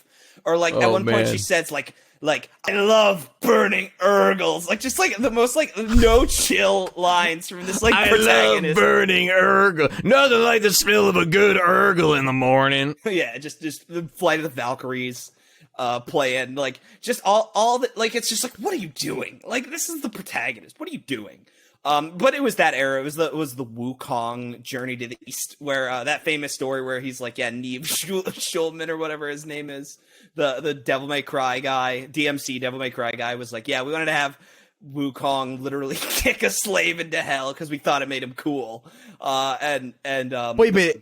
Are you talking about Odyssey to the West? Yeah. Or is Journey to the East something different? Odyssey to the West is probably the game, but Wukong is the lead character because it's based on Journey to the East. Oh, okay. Yeah, and I think Wukong's the protagonist from what I remember. I might be wrong. I might be totally wrong, but I thought the story was called Odyssey to the West. It might be called Odyssey to the West as a play on Journey to the East. Like it's okay. Like, okay, we're taking the IP and we're making it. I guess so. I guess so. Well, to be fair, Wukong in the original story is a horrible asshole. Like Goku is just polite compared to him. Even though he gropes people to see what gender they are. Like, don't write that article, Huffington Post! It already happened. It happened in the 80s. You don't have to worry about it. All fucking 8 HuffPo writers must be really into Crackhouse. Yeah. If we... Well, hey, Mulgar's writing them. Julian's writing them. all of them. Yeah, Unbound Souls. Unbound Souls already got their article about my Poopler's baby impression when I did the yellow face impression. Man, we've provided them so much content, dude. We provided them about like $4 worth of AdSense. Yeah, man. Yeah. Whichever one of you wrote the Ted Mulgar, I know you wrote the Ted Lasso one. You're also watching that show, you fuck. But anyways, yeah. So I guess I'll talk about gay shit now. Sam, you said something that was really poignant before the episode aired, and I almost wanted to open with this, but I forgot because I'm an idiot. That's Crackhouse, baby. That's Crackhouse. You said, Myles, is there anything more gay than Cyberpunk? And I'm going to answer with an unequivocal no. I think that, and I'm gonna be academic at first, and then I'm gonna be a fucking hater. Okay. So the thing about Cyberpunk is that I think it is inherently rebellious to the status quo, and I also would argue that Cyberpunk is inherently rebellious to the conventions of gender identity, sexual identity, and class identity. Like all the things that like kind of we believe like make ourselves up are easy to upturn once cybernetics are involved and once capitalism explodes into mega corporations owning the country, right? Like yeah. And that's a lot of what Cyberpunk's major, like, tenets are. It's like, okay, people... Like, transhumanism is inherently transgender. Like, that... It's just... those two things kind of just can coexist in a way. Yeah. Because the body being able to be replaced by a robot body means that the biology is irrelevant. Like, this is, and I'm not a fucking genius for this fucking observation. This is literally a core tenet of Ghost in the Shell. Like, the most famous fucking thing ever made. This is a fucking core talking point in series in Ghost in the Shell. And that the Major is like, yeah, I'm not a woman. I'm nothing. I'm just my own soul. I'm nothing. Like, I don't have a body. I don't have a gender. I am just the Major. And like, and so, like, I do think if we're talking from the progressive sense and from the social sense, like, the term gay or the term queer in general totally applies to cyberpunk. In the pejorative sense. But that's not what I meant. What I meant is the people who like cyberpunk are fucking annoying. Like, yeah, and that's what I really want to talk about, Sam. That's what I really want to talk about. Because I did want to address the intelligent point, that I do see the merits of cyberpunk. By the way, the best gay film of all time, I'm gonna hit the people with this, and no one's gonna agree with me. The best gay film of all time is Tetsuo the Iron Man. Because we talk a lot about gay shit, and how, like, we don't care about like whenever people are like, oh, read this with like a queer lens. There's not as many queer stories. Like, queer stories are not as interesting when they're blatantly about like gay characters, right? Because that's a classic protagonist journey. It's just not as, there's just not as much to sink your teeth into and to read. Like, that's closer to, you know, to a classic like love story or like a it's kind movie. of in the same. It's sort of like kind of like you could kind of parallel to like only until recently we've gotten a lot of stories, especially in like manga or whatever, where like the like two characters who are romantically interested actually like get together relatively early on in the story, or are together at the start of the story, and it's about their actual relationship as opposed to building up to them confessing or whatever. Yeah, one has a lot of room. Like, one, I think the best way to say it is one is linear and one is quadrilateral. Like, and so if we're talking about like like an objectively, this is a story about gay men, like a Bros or Boulevard, which is a great movie. Robin Williams' last dramatic performance, great film. Those are linear films. The message is about, you know, the message is about an existing person, an existing type of person, I should say, an existing social issues that they face. And there's almost no other reading of it besides like an analysis of how it tells its story, right? You can't interpret Boulevard as being about something different than an elderly man accepting it late in his life that it's time to start living the life he's always meant to live, which is being an openly gay man and pursuing romance. But he's like married to a woman, and there's a lot of, he loves her, but not in the right way, like, or not in the way that she it's just a lot of drama in his like situation, and it's really sweet, where like it's great film. I really recommend Boulevard. No one's fucking seen it, that's why I'm shilling the shit out of it. And Robin Williams is one of my favorite dramatic performers. Last dramatic performance, you said? Yeah. I think it's his last performance period. So it's also that's also a really sad one, because it's about him talking about like finally starting to live his life like as an elderly man. And so there's a lot of emotional context for me. I have a deep connection to Robin Williams. I'm going to be perfectly honest with you. Like, I love him, and I miss him. So I'm shilling Boulevard. Everyone fucking see it, then talk to me about it. But yeah, like that, but that film is linear. It's really hard to get an alternate reading out of Boulevard, other than like the kinds of readings that Huffington Post writes about, where like they're like, this unintentional message is actually bad. Whereas like something like The Fly, right, where The Fly has been likened to it's a movie about AIDS. Like, people will say it's a movie about AIDS, or Nightmare on Elm Street 2. People say that that's a coming out of the closet film, right? Those are fucking interesting, and they're horror films, and they're gross body horror films and all that. But like the fact that like you have to dig for the subtext, like the fact that one guy can watch it and be like, "Oh yeah, that movie's queer," and someone else can watch it and be like, "Oh yeah, that movie's about fucking communism or whatever," right? Like that is quadrilateral, and those are the movies I want to see. And Tetsuo the Iron Man is the most like satisfying gay movie I've ever seen, because I watched the whole fucking film. And by the way, and you might finish the movie and not get a gay reading of it at all, but I finished the whole fucking film, right? I'm watching this movie. I'm not really enjoying it very much, and I don't even really think I like the movie that much, but like I'm watching it. I'm like, I don't understand the point. What's going on here? Like, I get that this is sort of like a cyberpunk movie. It's like a post transhumanist movie. What's the point? And then there is one final shot that makes it so clear that it's a coming out story. And I like stood up in my chair. I was like, oh my God, this movie is brilliant. I just watched 70 minutes of a movie that was secretly gay and I had no fucking idea. And in this one shot, now I completely understand everything that I just saw. And I'm fucking standing up and I'm applauding because that's what I want from movies. I don't want to go into it already kind of knowing the point. I think that might even be why I'm not a big Succession guy so far. Because it's like, okay, yeah, well, I live in the world where Fox News is. I live in the world where there's 19 shows about abusive parents. Like I kind of know what I'm setting myself up for, right? Yeah. That's a linear show. There's not a lot of readings about it because it's set in our real world and it's informed by our real world politics and it's not shy about it. Whereas something like Tetsuo the Iron Man's like just fucking weird for 80% of the movie. And then suddenly you're like, oh my God, I understand. And it's fucking awesome. And Cyberpunk though is so lame. That's all like nice and all, but like Cyberpunk fans are annoying. I just want to shout out because that's a good Cyberpunk thing.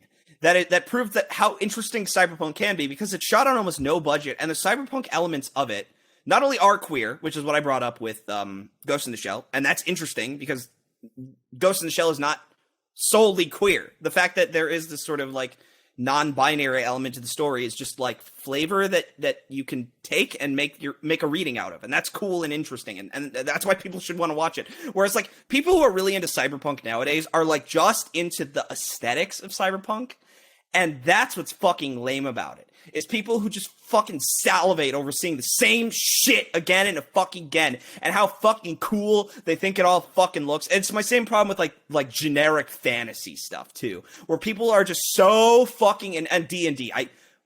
If you're like a D&D guy where you like just fucking love all the creatures of D&D, you read all the D&D editions. If you use terms like big fuck off hammer and murder hobo, like, and you're just into like the D&D like terms, do yourself a favor and join the Huffington Post so I can hate you. Like I'm killing this Huffington Post joke. I'm so sorry. Because I didn't want to say kill yourself, but I should have just said kill yourself. It would be funnier. But yeah, like I just can't fucking stand like people who just love the same aesthetic and the same thing they got last time, and that's all the Cyberpunk shit is people are like, oh yeah, I just want a city that looks like fucking Blade Runner. I just want to run around with my fucking robot arm. It's just like, I don't know. I just feel, it's just one of those things. Like, it's just one of those things where it's like people act like so elitist and entitled about being into it. Like, oh, I'm so fucking cool. I'm into fucking Cyberpunk. It's like, yeah, I played fucking Cyberpunk 2077. It's a good fucking game. I had fun. But like, this is not the end all be all fucking aesthetic. Well, this is not the. It's what we were talking about with like ImSim people, like where we're discussing. It's the same. It's, by the way, my same feelings. My same feelings about the ImSim people is the same shit for the Cyberpunk. I have the same energy. Yeah, anyone who believes that like their thing is the best thing, it's like like if you think that your thing is what Plato envisioned, what Plato envisioned. When he was talking about the Socrates forms, envisioned. Yeah, when Socrates envisioned when he was talking about the forms, right? Like, you're an idiot, and you're wrong, and you're stupid. Like, and this is a big issue with, like, games in general, like, where you have people on, like, V, right? Or a lot of people who write for, like, garbage websites like Kotaku. You thought I was going to say Huffington Post, didn't you? Oh, yeah, watch out. Yeah, like garbage sites where people are like really about like the narrative story, or like 4chan guys who are, it's all about the crazy game. It's not an action game. It's not just Devil May Cry. It's not just Bayonetta. It's crazy, right? I'm sure they don't use that term anymore because 4chan's very different nowadays. But you do have a lot of people who I one of my favorite Twitter meltdowns of all time was someone who was like a DMC style player, right? Did his list of the top 10 favorite games. I think he did either DMC 3 or 4. And DMC4 was like number 10, right, on his top 10 games. 9 through 1 were games he loved and were formative to him. Like, number 1 was Sonic Adventure 2. Okay. Yeah, and just like proving that he's a normal human being who doesn't just fucking live, breathe, and die the game that he makes content about, right? And combo videos. And this fucking guy, like this like literal who just got on his case for not respecting like true Kino and like just in the replies he wrote out like this multi-tweet meltdown where at he's this like, guy. how can you like games that aren't Devil May Cry, the best fucking thing ever? And it's like, he's like, well, this is just my list. Like some of these games are just important to me and they affected me. He's like, but they're not as important and they're not as good as the mechanical pinnacle of video game. Like just having a fucking complete meltdown that someone could have emotions for anything that isn't Devil May Cry. And it's like, just because that shit just annoys the fuck out of me, because it's like, dude, Devil May Cry is like maybe the 156th most important game ever made. Like, let's chill out here. Like, and by the way, it's like, it's a case of like just because he makes content for DMC doesn't, and just because he's a style player doesn't mean that like it's the most important fucking thing in the world to him, right? It's like no one talks about like people who deliver pizzas like it's all they do for a living. You would know this. Like,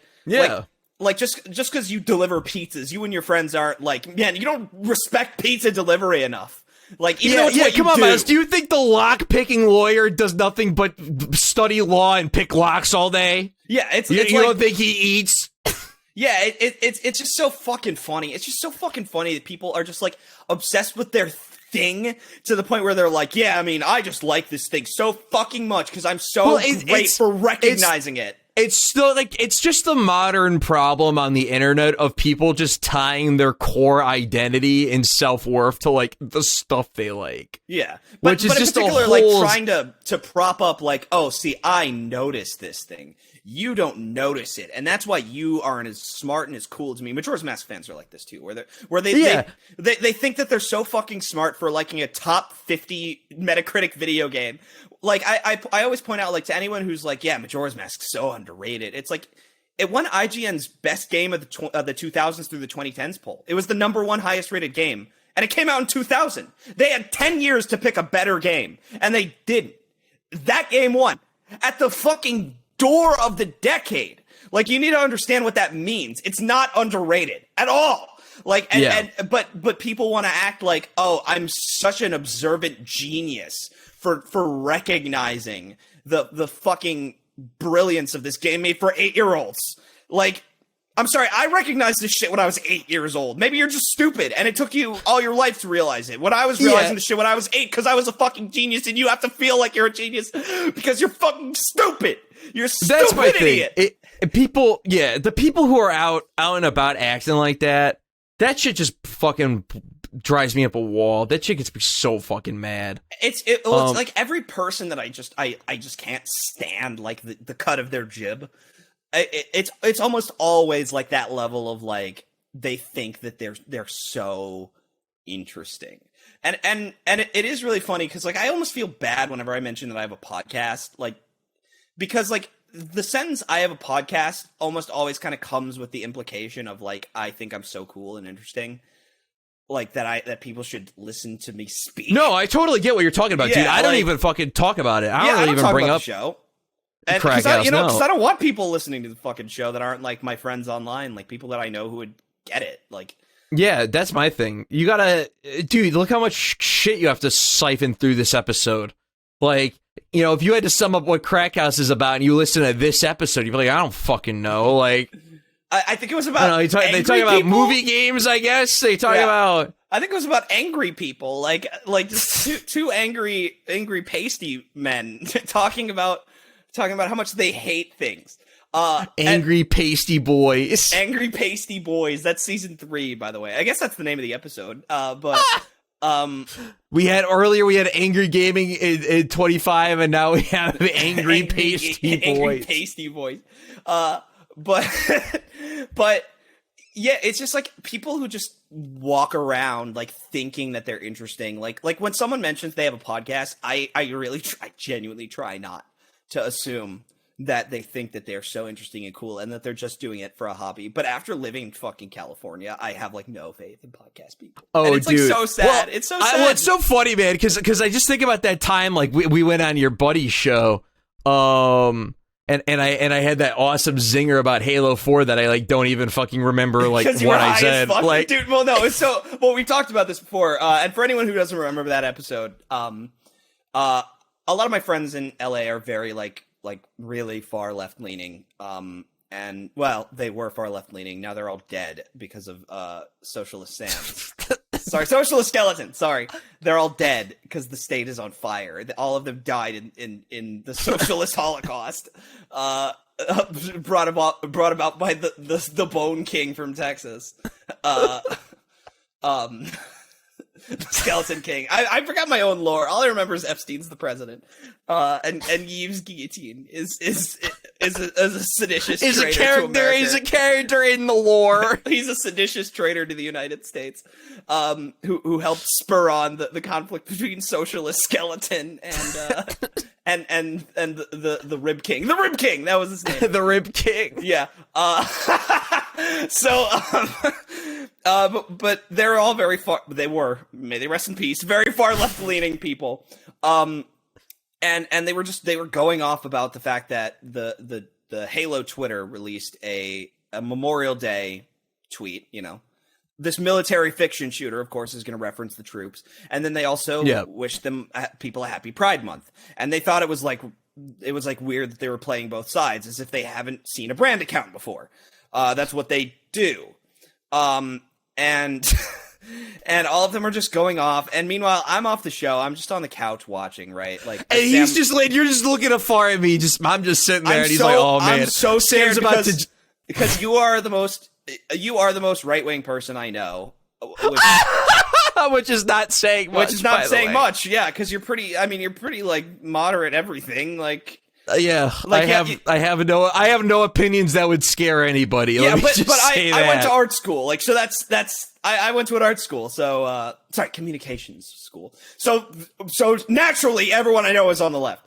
The guy who went to school in Missouri is a little more right than what you know. A little more libertarian. Nothing crazy here, But so I'm just sitting there like, oh fuck, Sam. Like, I don't know how Sam is going to play this off. Some shit. Yeah, I don't know how Sam's going to play this off because I know you. I know that you're not going to tolerate this drivel, this crap. Well, I specifically remember you were like, now that I've met your friends, I understand why you're so angry all the time. Like, may they rest in peace. But you had this incredible zinger, and do you even remember it? Do you remember what you said? I remember it was something about like Halo 4 or whatever. It was just like it was just you said like they were like, is Halo sus for is Halo sus? I'm like, Halo's been sus since Halo 4, my guy.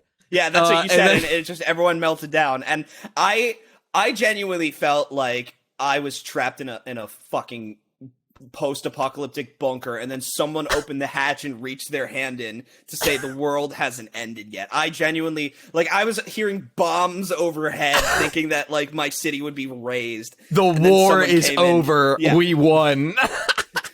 Tom Hanks reaches his hand in and says, it's over. And I got the fuck out of my bunker. And oh my God, I was so fucking relieved, and then I never let you see them ever again. Yeah, that was awesome. Yeah, that was awesome. Well, and unfortunately, you can never see them ever again because unfortunately, they died, and they all died in California, in the Crackhouse lore. Yeah, like it was, but yeah. So I don't know. Podcasts are terrible. Why do we have one? Yeah, I mean, we have no credentials. Crackhouse is proof that anyone can do it. Crackhouse is proof that anyone can make a fucking podcast and you can talk about whatever the fuck you want. It's proof that anyone can have a podcast, and no one should take for granted a podcast like success, because we don't get many views. Like, not all the people are listening. We just do it anyways because we love the enthusiasm of the people who do listen. And it's not like fun, we're pushing it on social media. Like we're happy to keep pleasing the fucking incestuous fan base we already have. And also too, Myles, like, but just both you and I, we're just like fucking firebrand people who just always need to we're always foaming at the mouth to just fucking spit something or say something fucking stupid or goofy, or we're itching to fucking talk or rant about something. And that's what's great about Crackhouse, is it's just a platform for me to just say whatever the fuck I want. Yeah, and we're not zooier than thou. We don't have a mission statement to get Zoophilia to be accepted. Like, we just come on here and we complain about cyberpunk people. Yeah. Yeah, or Majora's Mask, or Majora's Mask cartoon fans. people. Yeah, well, or cartoon Twitter people. Twitter poor people. Or Twitter poor people. Or zoo people. Specifically, Twitter poor people is an important distinction. Yeah, but That's like that brand of poor people. Yeah, that brand of poor people, because a lot of people live in fucking poverty and they struggle and they because work hard, there's a lot of people who are low income. Yeah, and then there are people who are poor Twitter people. Yeah, like that's the thing. Like we have empathy for people who struggle to make ends meet, who are living paycheck to paycheck. Like, let's be very clear about that. My problem is with people who are like, why do games cost so much? I should be able to afford them. Like people who defend like shoplifting entertainment because entertainment is a need for them. It's like, if I can't play Animal Crossing, my fucking mental state will collapse. That's like, all right. that's poor people Twitter. That's like, right, poor people Twitter. You have a piece of shit computer, play Stardew Valley. It's the same fucking game. It's probably better even, and it costs $5 so it can run on a piece of shit. You don't have to shop. Yeah. What, you have a piece of shit computer? Congrats. You could probably play the best PC games ever released for years and years and be totally satisfied. Yeah, not touch anything that came out in the last 5 years. Like, it's like, I'm really sorry that you can't play over-bloated budget Disaster 18. Like, that sucks, and I empathize with you, but like, don't make it everyone else's problem. Like, don't make it a platform to ask that games be cheaper just so you can play them. Because, by the way, these same fucking people who are saying this, the moment they make their money, they're voting right. They're voting Republican. They're voting fucking Republican. The moment they get taxed, and come into a little bit of greed, they're flipping. Yeah, dude, because that's all it is. Like, that's all the like poor people, like the poor people mentality is, not the paycheck to paycheck people. The fucking poor Twitter people who are complaining about how they can't afford things they don't need. Exactly. They those just people are, want by the way, have also stuff. It's so funny. Great YouTube channel, by the way, if you want to learn about like finances. Caleb Hammer. He's awesome because he interviews people typically in their like early to mid to late 20s. So people our age who are working jobs similar to us, anywhere between like making 30 to 60K a year typically. And you see these people who are in these like bad financial situations, but you either look at their income or you look at how they're actually spending their money, and they're either blowing it all on fucking fast food, and they're just not taking account of responsibility for their spending whatsoever, and then they're bitching and moaning that they don't have any fucking money and can't pay their bills. And it's like, actually, you could have if you didn't go to fucking Panda Express fucking 15 times this month. That's the funny thing about it too, is like, I always have a problem when I identify when someone's poor, because I'll tell you why I'm poor right now. Okay, it's because I've been fucking furloughed for like the last 2.5 months. That's why I have all this time to play Tears of the Kingdom. And I'm not looking for a new job because I want to fucking play Tears of the Kingdom, man. So I've made my choice. I've made my choice to genuinely fucking like eat however, I'm not going to say my overhead, but I've made the choice to eat the cost of like 2 months of being fucking furloughed, because last month I wanted to focus on a project that unfortunately didn't pan out, and it was my choice. So, I ate the cost for nothing, and I have to live with and accept that. Because I could have used that time to find another job, but I wouldn't have, because I would have also justified it as needing time to play Tears of the Kingdom. And then I ate the cost of it again. The point, Myles, the core point is that you're not coming on the show now and bitching and moaning about how you're fucking poor and I have no fucking money when you're not deliberately working and you're playing Tears of the Kingdom. Like, I have chosen, because this is important to me, and it's because it's something that I want to do. I have chosen to eat the cost of 2 months of my own overhead so that I could enjoy my fucking life and just take a break from being stressed out and working a job that was not great and was volatile and weird. And lick my wounds and recover and enjoy life before I go right back into the fold. And right now I don't have much money to spend on anything else. Like, I definitely need to find a job within the next month, or I'm definitely not like, I'm not going to be meeting my overhead, but like, that's a choice I made, and I'm perfectly okay with it. I'm not sitting here.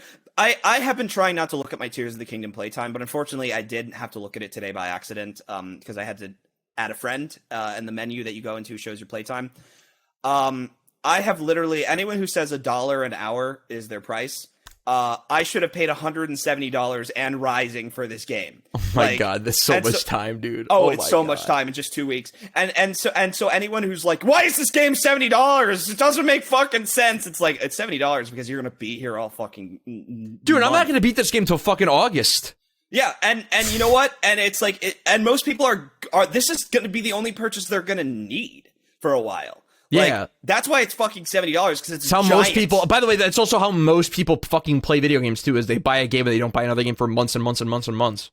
Yeah, that's a majority of people. Months and months and months and months. Like that's why games can be as big and as stupid and as expensive as they can bank on being, because the reason that games are so expensive and have trouble finding success all the same is because most games are banking on being the one thing you're gonna buy for a while. Like that's kind of the mentality that most of these like AAA devs are going in. Like they're competing to be your one game a month, whereas like an indie game like Sakuna, as we talked about, like that is aware that it's in your Steam wish list. It's waiting for a sale. They're aware that they're not going to be seeing, you know, the 30,000 copies that they want on launch week, even though they did. Yeah, and that's the beauty of and like that's the beauty of the product that Sakuna is, where like nowadays a lot of game companies are like, no, we're gonna make fucking multiplayer games, we're gonna make a live service game because we're trying to catch that bag, because if you get a success in that market, you're gonna make money, way more money than any single player game fucking ever. If you get a decent live service success. But the downside is that if it fails and no one's playing it, then you have to fucking shut the game down, and then you really fucking lost. Where like a single player game can always be sold, even though a majority of games, because they aren't super special and aren't worthwhile, only make their money in the first like week or two of being out. Yeah, it's rare that you see a Death Stranding where that sold 10 million units, but it sold 10 million units over the course of 3 or 4 years as like people. Yeah, that's pretty interested. rare. Yeah, people got more and more interested, and the narrative turned around on the game, and so and of course re-releases, Steam sales, coming to different platforms. Like it had fucking 4 different releases, 2 on PC, 2 on PS4, PS5, and so cumulatively they managed to just force enough hype that people got the game. Exactly. When you have and that's the thing is, like, when you have or even a better example, like Metal Gear Rising or Vengeance, like that game's fucking 9 years old, but look what kind of resurgence that game had like a year or so ago. And I don't know if the sales have reflected it, but if nothing else, like even if, let's say, 1 in every 2,000 people who sees an MGR meme is interested enough to check the game out because of it, that's a fucking bump, especially in Steam sales, where that goes directly to the company. Like that's a sizable little bump from something that technically costs you nothing at this point. Like there's no reason exactly not to a product that has existed in perpetuity on this platform for 9 years or whatever, in the case of Steam, or 8 years because it came out like a year later. But that's the it's just kind of like, I don't know, man. Gaming's in a really interesting spot right now because you got fucking Sony really doubling down on all these live service multiplayer games, which has been awesome because all the Sony ponies are like having Joker moments in real time right now because they're realizing that, like, dude, you see the article about Bungie coming into Naughty Dog and looking at factions and being like, this ain't gonna work. No, like this ain't gonna. I didn't hear this, dude. Yeah, fucking Jason Schreier put out an article that was like, yeah, so Bungie was doing the rounds at all the PlayStation studios because they were purchased by Sony for about $4 billion last year, specifically to help with Sony's 10 live service games that they have in first-party development, Last of Us Factions being one of them, and they came in and they looked at the game and they're like, yeah, this is not sufficient. So Last of Us Factions has been cut, the team working on it has been like gutted, and it's like a very small portion of that staff now continuing work on it, and now they're moving to something else. And probably the reason why it wasn't going to work was probably because it didn't have enough like live service elements. Like Factions was probably like a multiplayer game in a more traditional sense, where it like was the game, here's the modes, here's like a co-op campaign or whatever, and like that's it. And they're like, no, bro, you need the Ellie skin pack, you know? Yeah, and here's the thing. You know, this is all disgusting and exploitive, and like anyone who is mad about this has a decent right to be mad about it, but they're playing the game.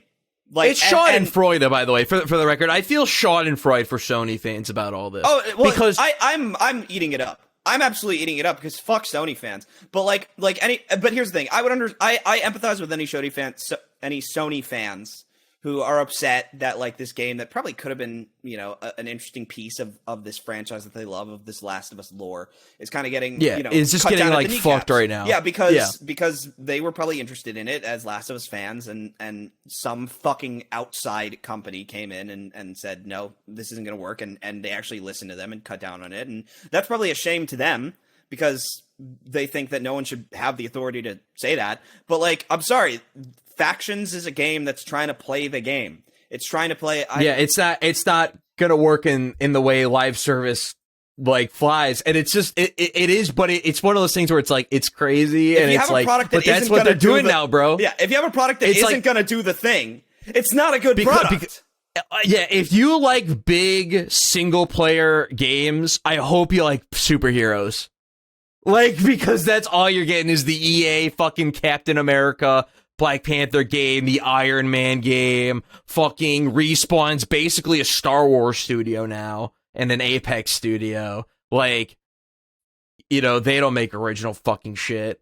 And then on the other side of the coin in the console space, you got Xbox, who is not supporting a game console anymore. They're supporting a gaming subscription service.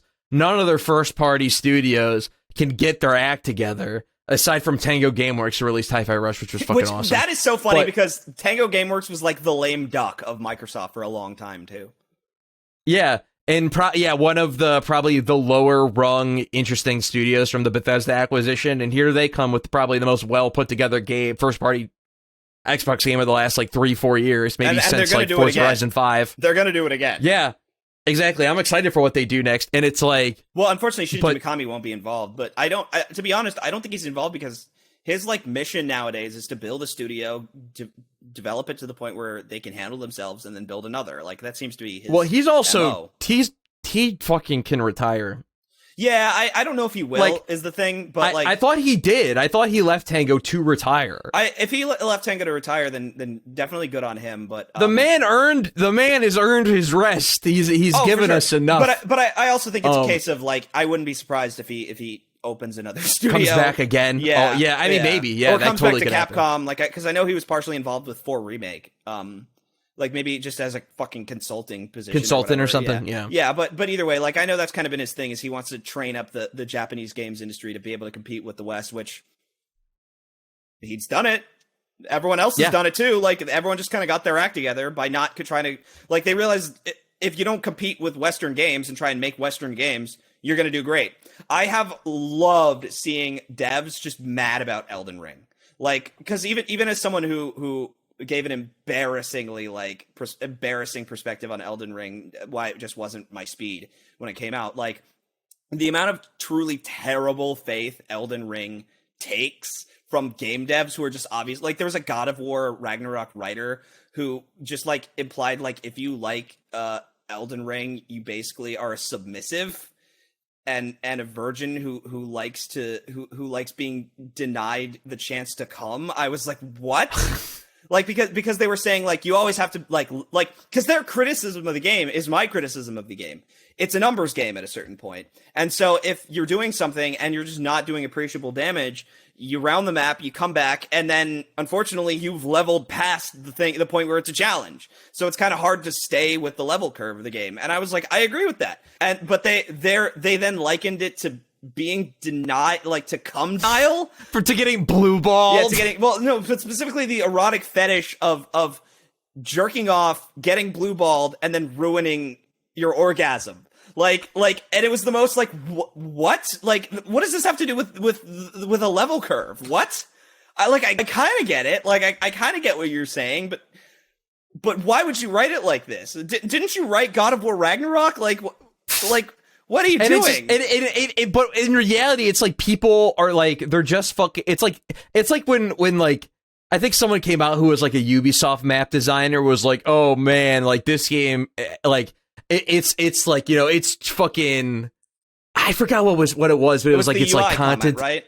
Yeah, its UI design is like so horrible or so dated. It's like, no, it's fucking minimal, and the game doesn't need all these fucking markers telling me where to go every which way, keeping track of every single little fucking thing. It's funny too, because like the Tears of the Kingdom's depths, like as I'm playing through the depths, I don't think I like the depths map in that game all that much. Like from an experiential standpoint, I enjoy wandering around in the dark, and I enjoy like gloom as a mechanic. Like that, it kind of always knocks you down. Like if you're a bad enough player, it kind of always knocks you down to like less and less health. You can make less and less mistakes, and like you kind of live and die by finding the next light route. And it's wise that there's only like really prominent exclusive treasures, exclusive pickups like the for combat, like puff shrooms, muddle buds, and bomb flowers, zonite, and there's one other item that I don't want to spoil down there that is like a collectible, but it's really really well telegraphed. And then there's the old maps which tell you where to get like the really exclusive gear that's down there. But then otherwise there's no Korok seeds to find, there's no side quests that are going to be down there, and it's just pure cave exploration, pure black, wandering around in the dark. And I'm not the biggest fan of it experientially, but like as like a part of Tears of the Kingdom's pacing, it's such a nice like change of pace that you just get to be in the Nether in Minecraft for a while. And I want to end the episode on a fucking curse that I have with Tears of the Kingdom, but the comment that I wanted to make was that it is really funny that like this map, which is like so much like less, like the skyline's a fucking mess. You can't fucking tell where you are half the time, which is the intention, because it's a hostile environment. And it's dark 80% of the time too. But the skyline's a fucking mess. Everything looks the same. You can't fucking tell where you're going half the time. And getting into it and getting out of it, by the way, is a fucking challenge. Like I would love to do a no warping challenge where like you could just be in the depth trying to figure out how to leave for like hours. Sorry, no fast travel. What I wrong warp, I think is what I said. But I was also thinking, I was like, it's kind of sad that this is like the quality of the average like open world map.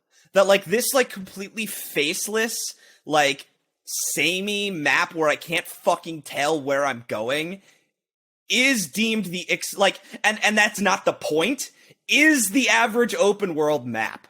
Like it's such an interesting departure from the game, because you basically play a lesser open world game for a couple of hours, but like you go down there and you just like get resources to enjoy your time on the surface more. It's such an odd like thing in the game where for a while you just kind of play like a lesser open world game, and it's kept engaging by more dangerous enemies, more dangerous stakes, fucking damage literally everywhere. The floor is lava literally everywhere, and it's so dark you can't see. Can't see. And those elements, like the moment you get the light route and the whole area is illuminated, the depth becomes so much less interesting.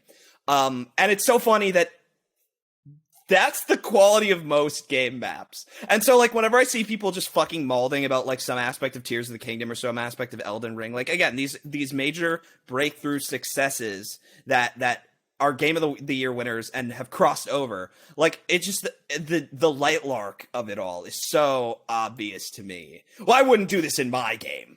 This is not how I would do things in my game. The light lark. Dude, I'm gonna start throwing out the light lark as like that's a great verb. Yeah, that's a great verb to describe. People are just light larking, where like they just get on the case of something that, and to be fair, like Elden Ring and Tears of the Kingdom are stellar in their own ways. Whereas light lark is garbage. But like when there's the clear like jealousy element to people. Well, no, yeah, the verb is when people when people criticize a piece of media to prop up their own thing. That's light larking. I'm actually going to be controversial and say that Martin Scorsese saying Marvel movies are not cinema is kind of light larking. Is light larking. That's light larking, dude. That's light larking. And that's the thing, even if I agree with him, and I agree that they're just like popcorn roller coaster rides that just exist to make money. He's light larking though. That's light larking. That is a perfect example of light larking, Myles. Yeah. Where, like, it doesn't matter the context. It doesn't matter whether you agree, you disagree, whether you are the one saying the take or you're the one hearing the take. Light larking is fucking everywhere. People light lark all the time on things that that intimidate them and make them realize. I definitely light lark in private. Dude, I definitely. Oh my god, about YouTube videos. Yeah. Holy shit, I light lark all the fucking time. Oh no, I mentioned I used to light lark. And I'm going to light lark again sometime. I don't know what it's going to be about, but at some point I am going to, out of pure jealousy. I will return to light larking. Yeah. Light larking will return. Yeah. But I have a fucking curse with Tears of the Kingdom, Sam. And this is one of those things that, causes me physical, actual pain. I should be allowed damages. You become ill. I actually, my body fills with gloom. When and it's funny, because this only happens when I'm in the depths. But, yeah, you need a cooked sundelion in order to cure what you're dealing with. And sundelions in a pot together to get a sunny tomato.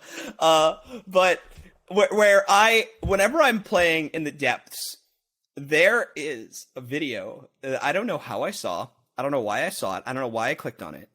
But it has haunted me for fucking ever. It's not scary. It's not gory. It's not disturbing. It's pure, unadulterated cringe. Oh, cringe that I feel in cringe my of the body. highest order? Cringe of the highest order. And I'm talking high school memories cringe. I'm talking the girl you tried to impress and you did something. Are we talking cringe. Lovecraft cringe beyond human comprehension type cringe? The unnameable cringe. where this is one of the worst dude things. You don't have to say anymore. That face you just made said it all. Yeah, where I just thinking about it, my balls ache when I think about it. Where I saw a Minecraft parody song in my youth.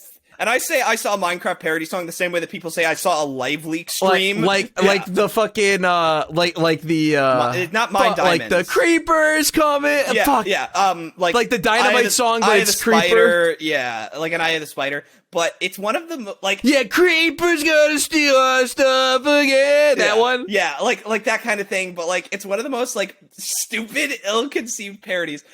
This was a thing back in the day, where people would just have a parody song that wasn't even sensible or funny or good. It's just because the syllables matched, right?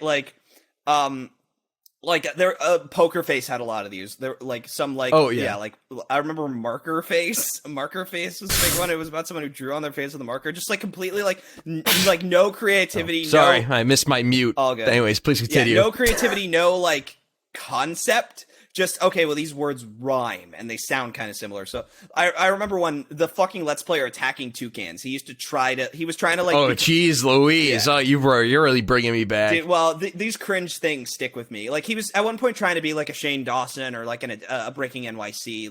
He was trying to be a YouTuber, instead of just a Let's Player, right? Because Let's Players at the time were... Actually, what I call they're on their way out. What I call the long form Let's Player, yeah, that was a different thing. I tried to explain to my dad. My dad was like, "Man, if you kept up Let's Plays, you would have been a billionaire." And I had to be like, "All right, here's the difference between what you're saying and what PewDiePie." It's was doing. Okay, Dad, maybe if I kept up Let's Playing and built up a sizable audience and switched to Twitch in around 2015 and got really lucky by speedrunning a popular game, then maybe I could have made $100,000. The thing I had to explain was that there's the vertical slice LP and the long form LP, what we'll call the Nintendo LP, so to speak, which is you play through the entire game end to end and someone watches. And the best you could do, if you're not Chugga Conroy, the best you're gonna do for those videos is 100k 200k views on the first episode. For the first part, yep. For the first part, and then by the end, you're lucky if you got 30k, right? Because and the finale will also get more views. The finale than will always anything do else. really well. Yeah. Yeah, that's why the vertical slice Let's Play took off, because it's just let's just play the game once for 40 minutes or whatever. Yeah, and then I'll refund it on Steam, and it cost me nothing. There's no investment really, and that's why it took off, and it was easy enough to do because all you need is a webcam, a piece of shit game that's popular, and a Photoshop to make a terrible thumbnail. So I kind of had to explain there is a difference between what I was doing and what PewDiePie was doing, and but as far as he was concerned, it's all Let's Plays. But yeah, Attacking Toucans saw what we were talking about, and he tried to strike it big, and it did not work. And I specifically remember I gave one of his videos a shot, and it was a parody of the song "Blow." This place about to blow. like, yeah, just again, one of these like songs. Yeah. I don't know how to describe it, but a song that like, that is unremarkable but popular, and so of course they got a parody. Like, I'm not talking Weird Al, like, because Weird Al did like the hits, right? Whereas like a lot of these YouTube parodies were just like, this is like a forgotten song from like the late 2000s, early 2010s. I don't even remember who sings it. I know the exact song you're talking about, though. Yeah, like another one, Rides the Bus, is a parody of a classic that by that point I think was already like 10 years old, right? Like, and so that's like a high concept. Like, Weird Al sat down and he came up with the funniest lyrics he could, whereas blow rhymes with snow. And so he sang a song about a snow day. And it's just like from getting off school. Yeah. And it's just like, there's no cleverness. There's no concept. There's no comedy. Like, it's just like, it's just the place is about to snow. Oh. Yeah, and it's about like how exciting a snow day is, and then you get bored and you want school to start again, and it's like, what's the concept? Like, I mean, I hear you, but like, where's the joke?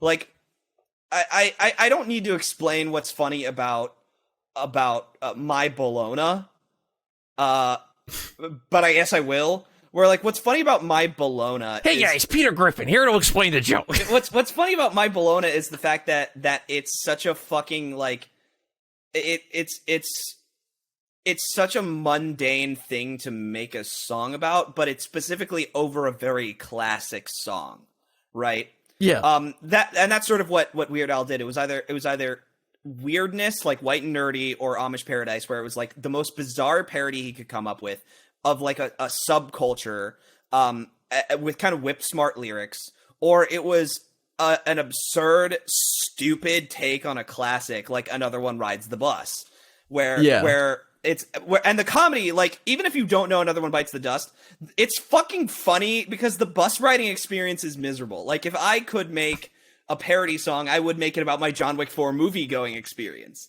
And I would just sing like a Meatloaf ballad, like 2 out of 3 Ain't Bad, about the movie going experience, about the fucking fat ass. I would do Paradise by the Dashboard Light, by Meatloaf, and it would just be lyrics about how awful everyone in the theater is.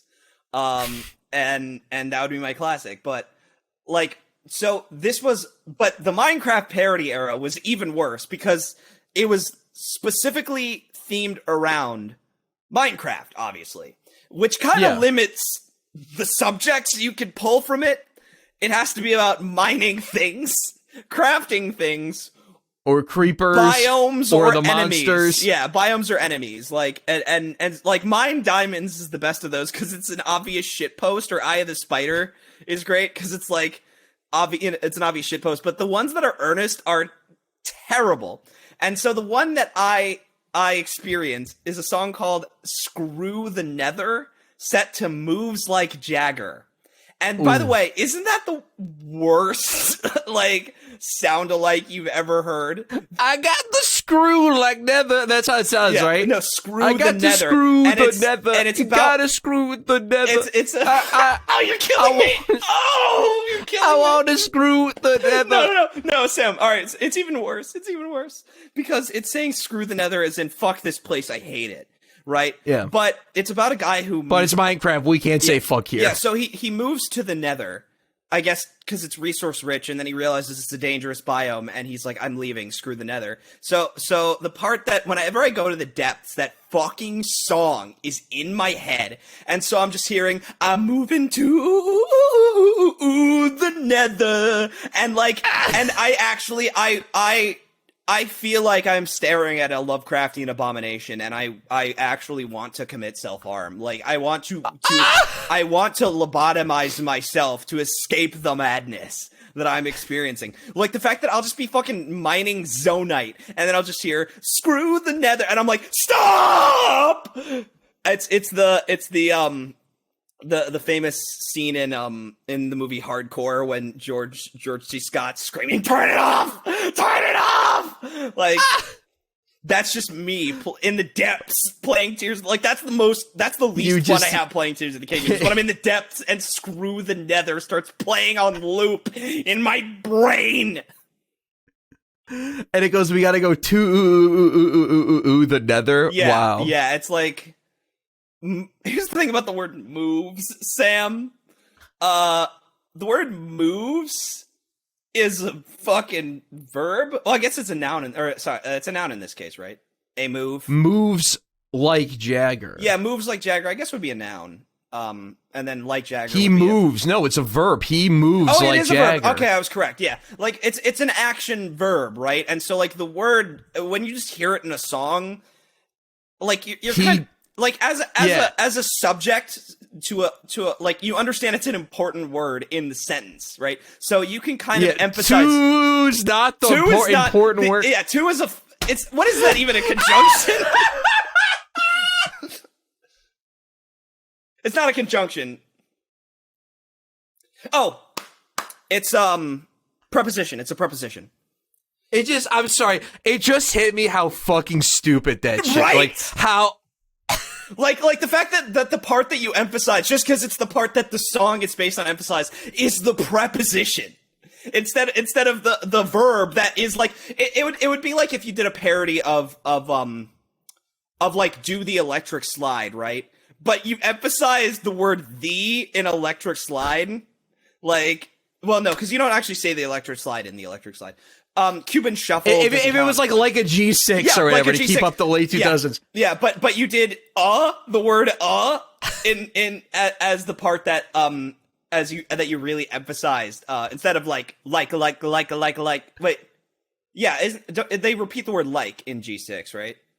Yeah, like it's like a G6, like a G, and it's like it. I guess there's probably a better answer to this, because these fuckers would have kept these, because again, we got to think these are the lowest common denominator creators back in 09, 011 or 2011. So the way we have to reverse engineer this is we have to think about elements of Minecraft that can be, because again, eye of the tiger, eye of the spider. All right, that makes sense, right?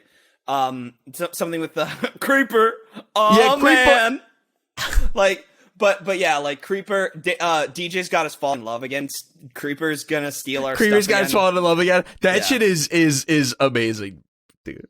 I do love, because a truly great parody song, and that I will say that's why the Fortnite Pro Fortnite Gamer song was so successful, because it had the Weird Al formula. Chug Jug? Yeah, Chug Jug is so good. It had the formula of taking a classic song and doing a parody of it, as opposed to like a modern radio hit. Because no one's talking about American Boy anymore, so you can just you can just fuck that song 6 Ways to Sunday and make it terrible, but great. Take me to the zone. Yeah, dude, I love that song, because American Boy's a good song. I think that's the other thing, is most of the songs that they would parody are like okay. No one's doing like Bizarre Love Triangle or Virtual Insanity or no. Someone's got to do a Minecraft remix of Virtual. No, I'll do you one better. Someone's got to do a Five Nights at Freddy's parody of Virtual Insanity. Oh yeah. It's like pizzas made of murdered children's corpses always seem to hunt me down in the security room, like just like complete purple. Guy is purple. Guy is the murder, the true form of Springtrap. Oh, now there is no bite. I don't know, dude. That was fucking word salad. Okay, so let's actually try and come up with like a concept. Oh my god! I'm gonna peg this as being about sister location in particular, Sam. I'm gonna say. Oh, I don't know anything about sister location. Which FNAF game? Because I'm most familiar with 1 and 2. Yeah, let's just do one. Let's just do one, because we all know what happens in one. Okay. So first of all, I'm already picturing the music video of this, because like Foxy famously like slides down the hall. Like that's obviously I'm picturing Foxy like. Yeah.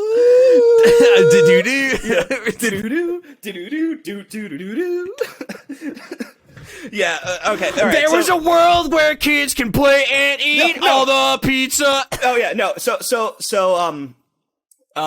like we start with like, there was a world where there was a pit full of balls, because that's men can't eat it all. Yeah, where prizes could be big or small. Who can tell what ticket sales? Who can tell? Yeah, who can tell what ticket sales we'll be getting today? That is until the bite of 87 heaven. just completely off the rails.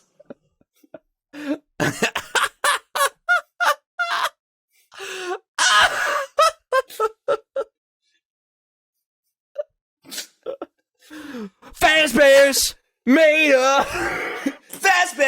made of murdered children. Freddy. Yeah. Fazbear's coming after your children. Hide them. Yeah. Hold them. Chica's on their way. Bunny, Foxy, and the golden one. And the golden Freddy. Oh, now there is no hope. So you better, I don't know. Wait till 6 p.m. Yeah. 6 a.m. Yeah. Oh, yeah. Freddy's coming. He's gonna jump out at your screen now. Imagine if we were actually talented. This would be like an all-time great bit. Oh yeah, but instead we're fucking hacks. Dude, well, like, what's great about it though is that the hackery is there. To be fair, my first line, the first couple lines, not bad. Yeah, we were cooked. The problem is I don't actually know enough about FNAF to have like a really deep like parody. Like it was really easy to make up those early parts because those were just about Chuck E. Cheese. And my memories of Chuck E. Cheese. Now I gotta get now I gotta talk about Bites of '87 and all sorts of like what's the fucking guy who's voiced by Scott Cawthon? I don't know that guy's name. Tom, like I don't. The radio guy, like we could the radio dude. Yeah, we could fucking talk about him. Former security manager. I don't fucking. Yeah. Dude, according to Porn, Foxy has a huge set of balls. You ever notice that? Can't. I don't look up FNAF porn, unfortunately. I'm just picturing the virtual insanity part where he's like sliding forward, but his fucking massive dick is dragging her along his the dog floor. is just like his fucking dog is just dragging along the floor like several feet behind him. Dude, looks like no, a but fucking serpent. It's gotta be Freddy who's doing the moves because Freddy's got the top hat. Yeah. Doo-doo. Doo-doo, doo-doo, doo-doo. Dude, and Golden Freddy's just like sliding towards the camera. See, oh yeah, no. Now we just got to do a whole album of Jamiroquai parodies about FNAF.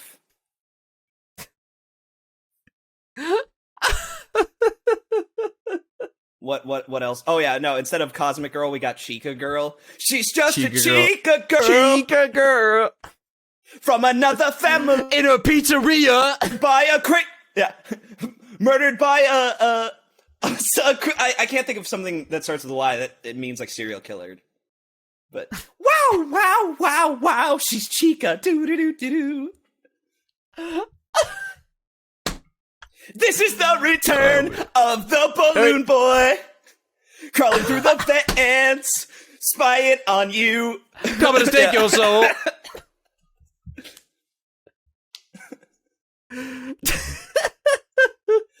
At the speed of Chica, oh, you and I go deeper. Oh my god. Anyway, if you want to be a fucking... What the fuck did we say earlier in the show? Fat, pasty white boy? If you want to be an angry, pasty boy. An angry, pasty fucking boy. If you want to be an angry, pasty boy. If you want to help us write our Jamiroquai Five Nights at Freddy's album. Freddy's remix album. Yeah. We got all the hits. We got all the hits. Don't give Springtrap a chance. Little L, the L standing for lithium. I don't know. Emergency at Freddy Fazbear's. Yeah. I'm trying to think of a canned heat one. Canned pizza? I don't know. Fuck it. This is a work in progress, alright? We're gonna figure it out. Goodbye. You didn't hawk the Discord. No subscribe. No, oh yeah, go to the Discord. Go to the fucking. I don't care.